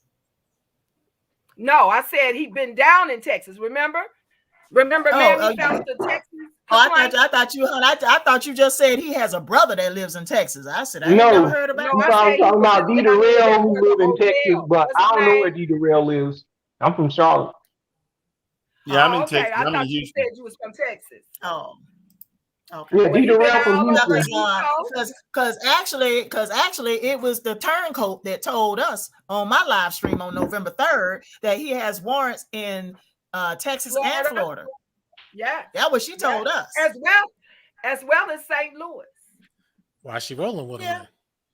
Because money. What do you think? Why you think she? When I'm on other panels, I don't bring up Mammy. I don't even bring Mammy up. I be talking about other things. But she just hates me and Noble so much that she feel like any panel we go on, she will come in and disrupt it. But she's selective though, because the certain panels me and Noble gonna go on, she ain't gonna come on. But the ones that she feels she can get on, she'll bust in on them. And then he paying her to come against me and Noble. What's gonna happen when the money run out? What's gonna happen? You know what's gonna happen? She's gonna be like, oh, this guy is a jackass and all this other stuff.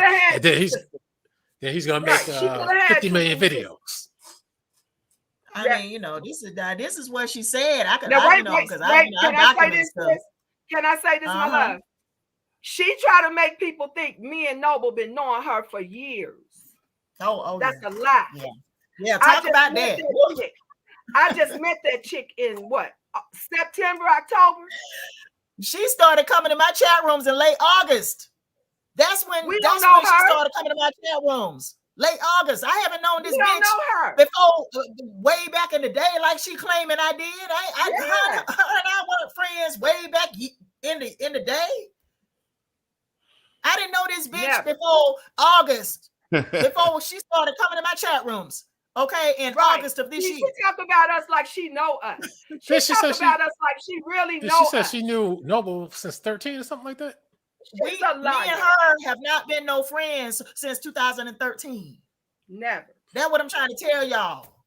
Yeah, so I'm up here thinking you two are some good buddies, and he broke up the union. We don't go back years. No, she just started coming to my chat rooms in August of this year. That's her narrative. May I say this? This is her narrative to try to make people think we did her wrong, that we crossed her out, that we dogged her, and we were supposed to have been friends. And she got fish mouth over there backing up this story when she was also on Noble's chat, listening to us talk about what happened between me and Mammy, and she didn't even open up her mouth.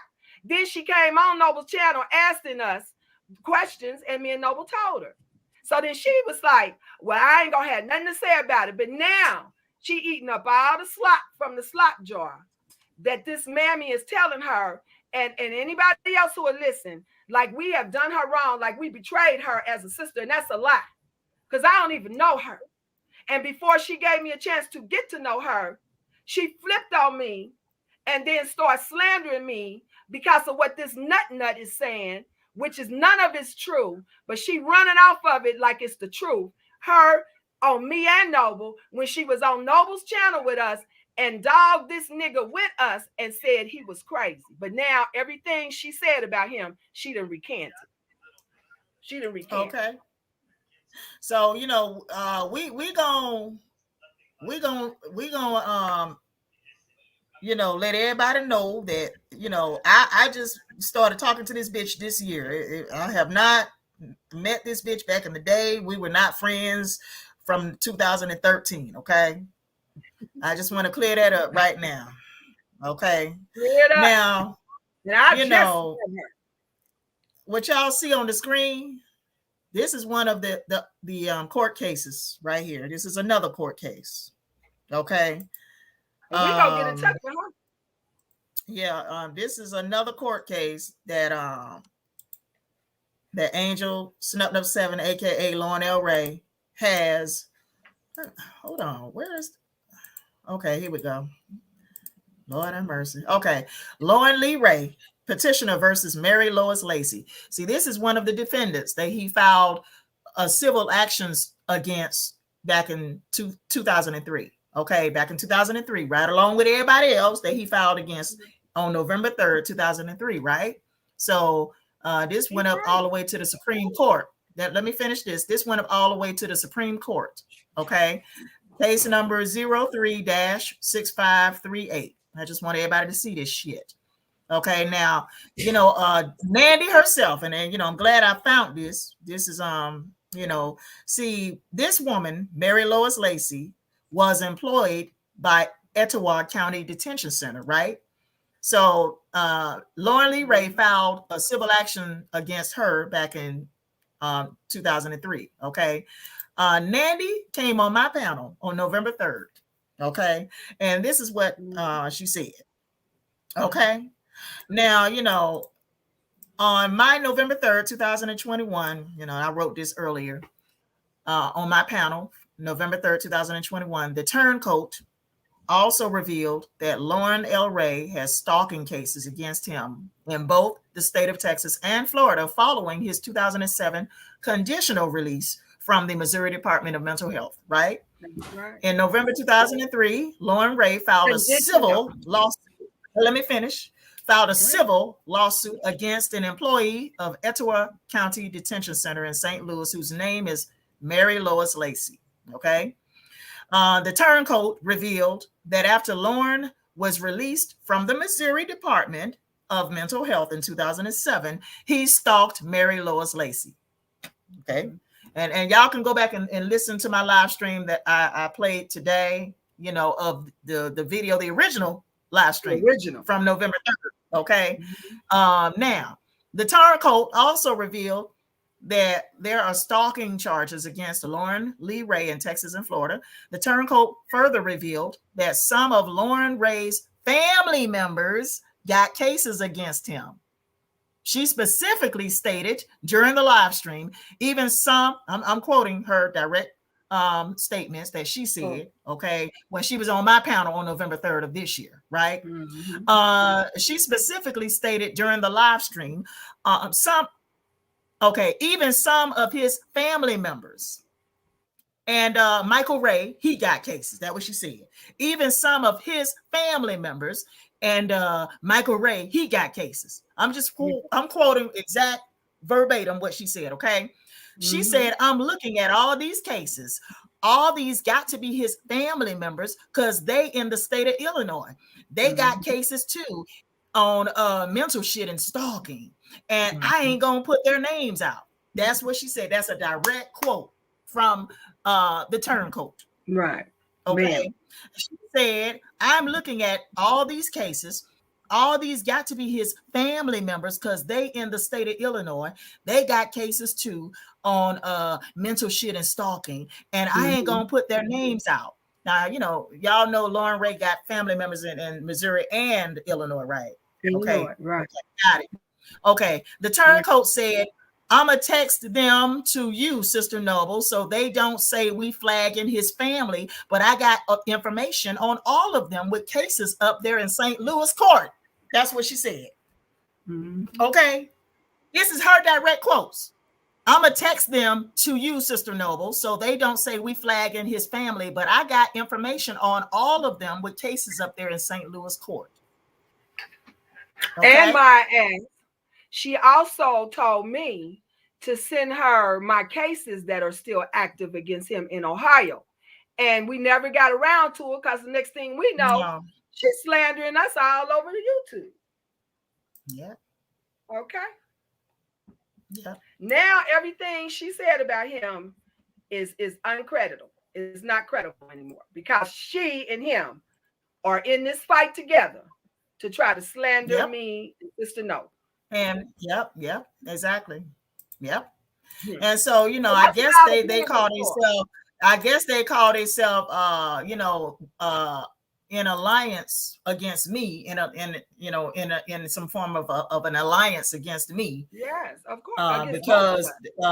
Because they want to sue me for slander and defamation of character and harassment. And I'm honey, y'all don't have a fucking case. Y'all don't have a case.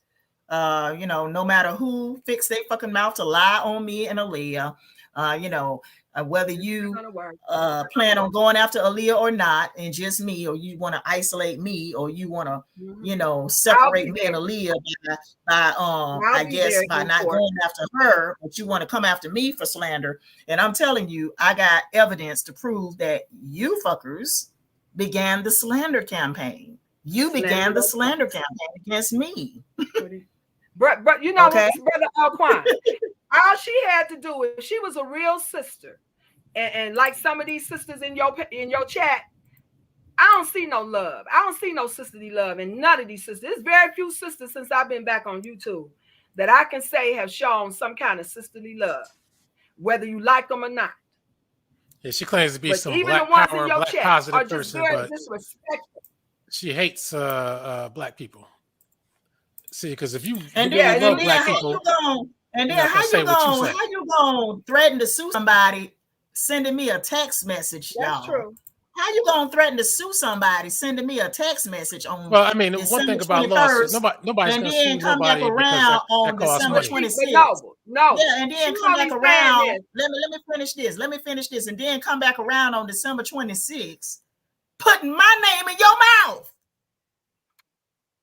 Right. And talking about me. And talking about me and Aaliyah. And you put my name in your mouth. Okay. And guess what? I got the time stamp when you did it. Everything. It was at the 3 hour and 6 minute mark. Okay, that's where it was. Okay, it was at the 3 hour and 6 minute mark when the turncoat slanders me and Aaliyah, and she mentions my name, Noble. Okay. But you send me a text message on December 21st threatening to sue me for slander because I put your name in my mouth. So, okay, after you sent me the text message on December 21st, I did not put your name in my mouth no more after that. Right. You came on a live stream on December 26th with, Alquan and Angel Snup 7, and you mentioned me on your live stream on December 26th. But you threatening to sue me for slander and defamation of character and harassment? Yeah, nobody's gonna sue anybody because it costs money. Look, that's what I'm trying to say. The reason why they trying to go after Noble, because Noble in Atlanta, where she is, she can't go after me because then that's interstate. That's interstate business, and that's gonna cost money. And then my question again is, since he always talking about I did something to him, why he not trying to take me to court? He tried to say I stole money from him, then take me to court. But when I took him to court, he did not show up, not either time. So I don't think he ever said anything about that. Because he tried to make it seem like it's a lie. He trying to say I don't have a case, and I've shown it on YouTube. Noble got a copy of it. So what does he tell? He's crazy. He's absolutely insane. Yep. Now, see, when he tried to come on earlier, Now, see, if they would have shown me respect, I probably would have let them on. But hey, you see, what they dissed me the way they did. Hell, you think you coming up here? Well, we appreciate it because Elquine, I would have got off the panel because I don't want to be seen on the panel with him. I don't want to breathe the same air he breathed. I don't want to be on no panel with him in cyberspace. Nothing. I am done with him. All I want to see, because he started this, he drew first blood. I had left him alone, went on with my life, and he was still out here putting dirt on my name and my daughter's name. So now, baby, it's on like popcorn, and we not stopping until we get to the end of the road. That's it. Yeah. So that might come sooner than later. And we gonna keep on making ours. But the only difference is what we say is truth. And what y'all saying is lies and slander. And anybody with any sense will see the difference between the two. Nigga. And they began the smear campaign. Mad at me because I wouldn't let you punk me. I wouldn't let you talk to me like a child. You mad. And if you was a sister, why didn't you just simply get mad, call Noble back, tell Noble to call me, and we could have had a decent civil conversation? No, you took it to the streets because you's a gutter. You's a gutter joint heifer. Well, I mean, that's why you did what you did. Well, that lady, I guess she can stay in her lane. Her lane ain't over here. I don't like dealing with that ghetto madness. Even though I did do it that day, but I was trying to be civil. But you know how it goes. But anybody got any last words? Any last words? Because I do thank you for coming and sharing your testimony. And D. Durrell, he had to go. So D. Durrell was a key guy because he's actually a therapist. So he put his good insight on that too and his experience. So Ty, they said, well, I would just like to say, I would just like to say, I am going to keep fighting to make sure whatever dirt they try to put on my name and Sister Noble's name, we are going to wash it off with water, with the truth. And so if they want to continue, then everybody on YouTube is finally going to find out that people will pay and people will accept the money just to slander a person because they really need the money. And that's all that has happened here with me, with that chick, because I don't know her. She does not know me. She's going off the lies that this insane person keep repeatedly saying over and over again and adding more and more lies to it because he mad, because I did not want to be with an insane, impotent, sexless person who lied to me from the get-go. If he had been an honest man and told me the truth, I wouldn't even be sitting here. But he lied and he thought his money was going to buy me and my family because he don't have one and he's never had one. And it didn't work. And now he's mad because I let him know even your money will not make me want to be with you. You are a liar. You're crazy. You need to take your Seroquel and you need to try to have the best life you can be.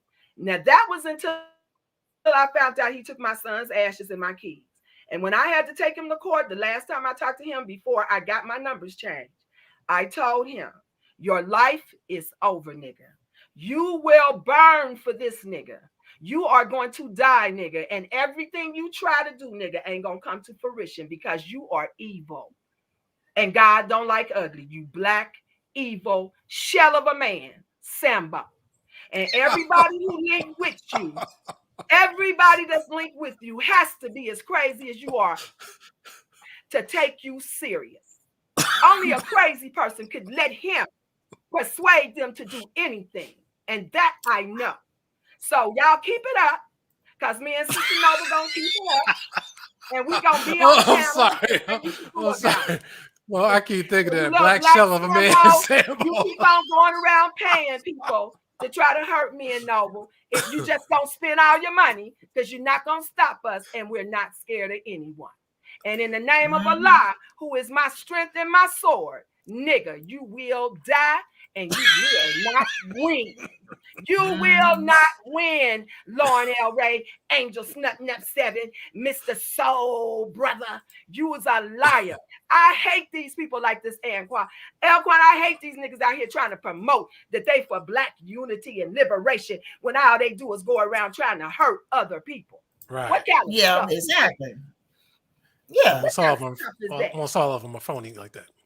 Yeah. So Sister Nova, you got any parting words? Yeah, my thing, is this guy has a history of filing frivolous lawsuits, malicious lawsuits against people, and I don't back down from nobody. You threatening me with a lawsuit, baby, I'm ready. I'm ready for whatever comes my way.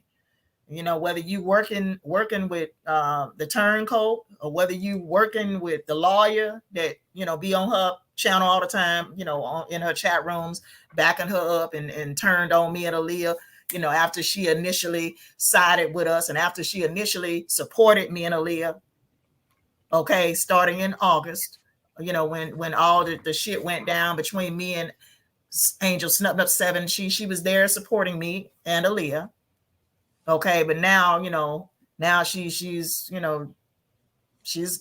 basically turned on us. And for what? Well, I mean, for what? Obviously, because this person is easily influenced. It seems like she's easily influenced. She don't need anybody's money. She got a good job. She's an attorney, right? So she don't need anybody's money. So ain't nobody buying her. Ain't nobody buying her. Nobody buying her. So easily influenced she is. She must be one of those weak-minded people, easily influenced, and hey, and this narrative, y'all want to come against me, that's fine, but I will be ready. I'll be ready. And by the way, anybody, threatening a lawsuit, talking about slander and defamation of character and harassment, baby, your hands ain't clean. Have you heard of the clean hands doctrine? Right. May I say this? How you gonna seek monetary relief, when your hands are dirty, your hands are not clean? How you gonna seek monetary relief when you out here smearing my name, when you out here slandering me and lying, trying to make it seem like slander campaign, and you began the slander campaign, so yeah, how you gonna she tried to use that narrative that we needed her to fight Angel Snut 7. That's why she came. I mean, she began the slander campaign against me and you. I ain't talking about, against anybody else. I'm talking about against me and you. She began the slander campaign, okay? Right. Against me and you. She started. But I'm saying her narrative is that we betrayed her, and then she came to our rescue like we called her. She got mad because of the phone conversation between you, me, and her. She got mad. Right. First of all, she got mad because I was checking Black Sun. So yeah, she got mad. That's really what it was really about. Because I was checking Black Sun because of his slander against me. I was checking Black Sun because of his slander against me. Because of him going on Angel Snut 7 channel on October 25th and dogging me and lying on me and slandering me. So I decided to, come out and say some things, in my defense against Black Sun's slander. Exactly. Okay. And she got mad. That's what it really was about. She was calling us on December 1st. She was calling us to check us. Yeah. Remember? About she wanted us to know, that she don't like what we've been out here saying about Black Sun. She called us. Mm-hmm. She wanted to talk to us on December 1st. That's right. Okay. So, my thing is, and see, that's when she went on her smear campaign against me and you. It started on December 1st, that Wednesday night. Okay, December 1st. And then in Friday night, that's when she came back, and she came on her live stream and threatened us that Friday night, December 3rd. Mm-hmm. Okay, I'll never forget it. I will never forget it. I'm on high. Okay. I'm on high. So, yeah. And then she threatens me with a lawsuit in a text message on December 21st. Talking about, I warned y'all, to keep my name out your mouth. But then you go on your live stream on December 26th and you call my name and you call Aaliyah's name out. Like, I mean, look, I took notes. The turncoat continues to slander Aaliyah and me. The turncoat continues to slander Aaliyah and me, as well as defame our character. At the 3-hour and 6-minute mark in the video, she called Aaliyah and me 2 crazy ass bitches. She also said my name Noble at the 3-hour and 6-minute mark in the video. But yeah, she we said my name out of our mouth. Yeah, that won't show Exactly. she She got just blocked. said my You think name. you gonna park us out and keep on talking about us and throwing our name out in the air? Exactly. She You said just my supposed to name sit back at and the go, 3-hour and 6-minute mark in the video. scared. We're scared. We're not going to say anything about her. Please. But you can say my name, though. You can say my name in your videos. You can bring my name up in your live streams, but I can't say your name. All right. So with that, I definitely like to thank you for coming on, giving your testimony against this the wacko here that is here. Both of them. And what we heard today, ladies and gentlemen, we heard an expose on a crazed maniac and his victims. And you're one. He has a long trail of victims, usury, manipulation. And he can't stand black people. Look at this asshole in the chat room. I thought I got rid of this guy. First of all, Black Son. Don't worry about him. Don't worry about him. Black Son is about to do. Yeah, don't worry about those guys. He's Black Son is about to go to jail. Yeah, but he's out of here. Black Son is going to jail because he recorded me without my knowledge and without my consent in 2013. So his ass about to go to jail. Yeah. And furthermore, there is nothing wrinkled about my stuff. We got that. We got that. Hold up. Alcorn, let me talk. No. We don't want. I don't want to get into that kind of realm. I don't want to get into that. Don't cut me off. Don't let me talk. I don't want to get into that kind of talk. Just let me talk. I don't want to get into that kind of talk. We're full though. You know that, right? Yeah. But I just want to close out because no one getting tired too. Injustice, but we're not afraid, and we're going to speak up for ourselves. Yeah, let me talk because I think that a lot of people, you know, when these type of crimes happen against anybody, whether it's a child or a female or a grown man, when somebody records you without your knowledge and without your consent, when these type of crimes happen, you know, people need to be just as concerned as though it happened to them. Mm-hmm. You need to be just as concerned as though it happened to you, because, you know, I mean, what if it was your daughter that this nigga recorded without her knowledge and without her consent? You know, what if it was your daughter that happened to? What if it was your son that happened to? Because shit, people out here, you know, making porn videos with children. People are out here doing that, making porn tapes with children. So, anyway, if Black Son, if Black Son is showing some videos of wrinkled pussies, whatever, it ain't mine. I can tell you that. Yeah, so on that note, it ain't mine. On that note, we're gonna close. Anyway, I'm just saying. Okay, it ain't mine. I'm just saying. On that note, we're gonna have to close this out. Okay, 4 hours extravaganza. Thank you. No doubt. But his ass is going to jail, though. I can tell you that. You about to catch a criminal case. I need to make sure that the investigators have all the information they need, to proceed. So in closing, yes, my sister, I got your back. In closing, we just want to say, go to Sister Noble's channel, and you can see the whole rundown of all the shenanigans that's been going on between Mammy and Nut and us and Black Son and whoever else, even you. And also be looking for me and Noble on another channel coming near you soon. Thank you. All right. Well, thank you. And let me just, you two have a good night. And you too, brother. Thank you so much. All right. No problem. Talk to you later, Noble. All right. So now let me just close this out real quick and say that, we just heard an expose on an insane individual on the loose. This is what happens when you don't take medication and your mental illness has gone wild. You stalk people who you don't know online. Nobody knows who this guy is. He didn't know any of us. He found us all online. He fell in love with our voices, personalities, and in some cases, our looks. If you haven't noticed, this guy is always obsessed with me showing my face. Can you imagine if I showed my face with a nut like that on the loose? I mean, come on. I mean, there's no telling what's on this guy's mind. But I could say this: D. Durrell's a therapist. I'm not a therapist, but I already knew the deal, you know?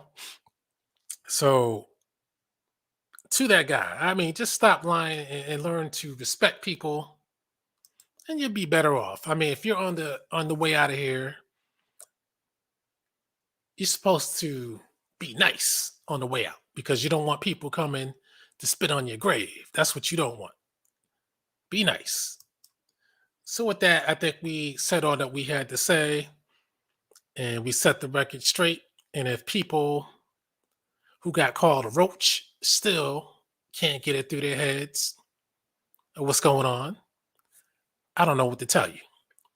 But it's your life. Do what you want to do. So with that, I'm out of here. Thank everybody for joining us.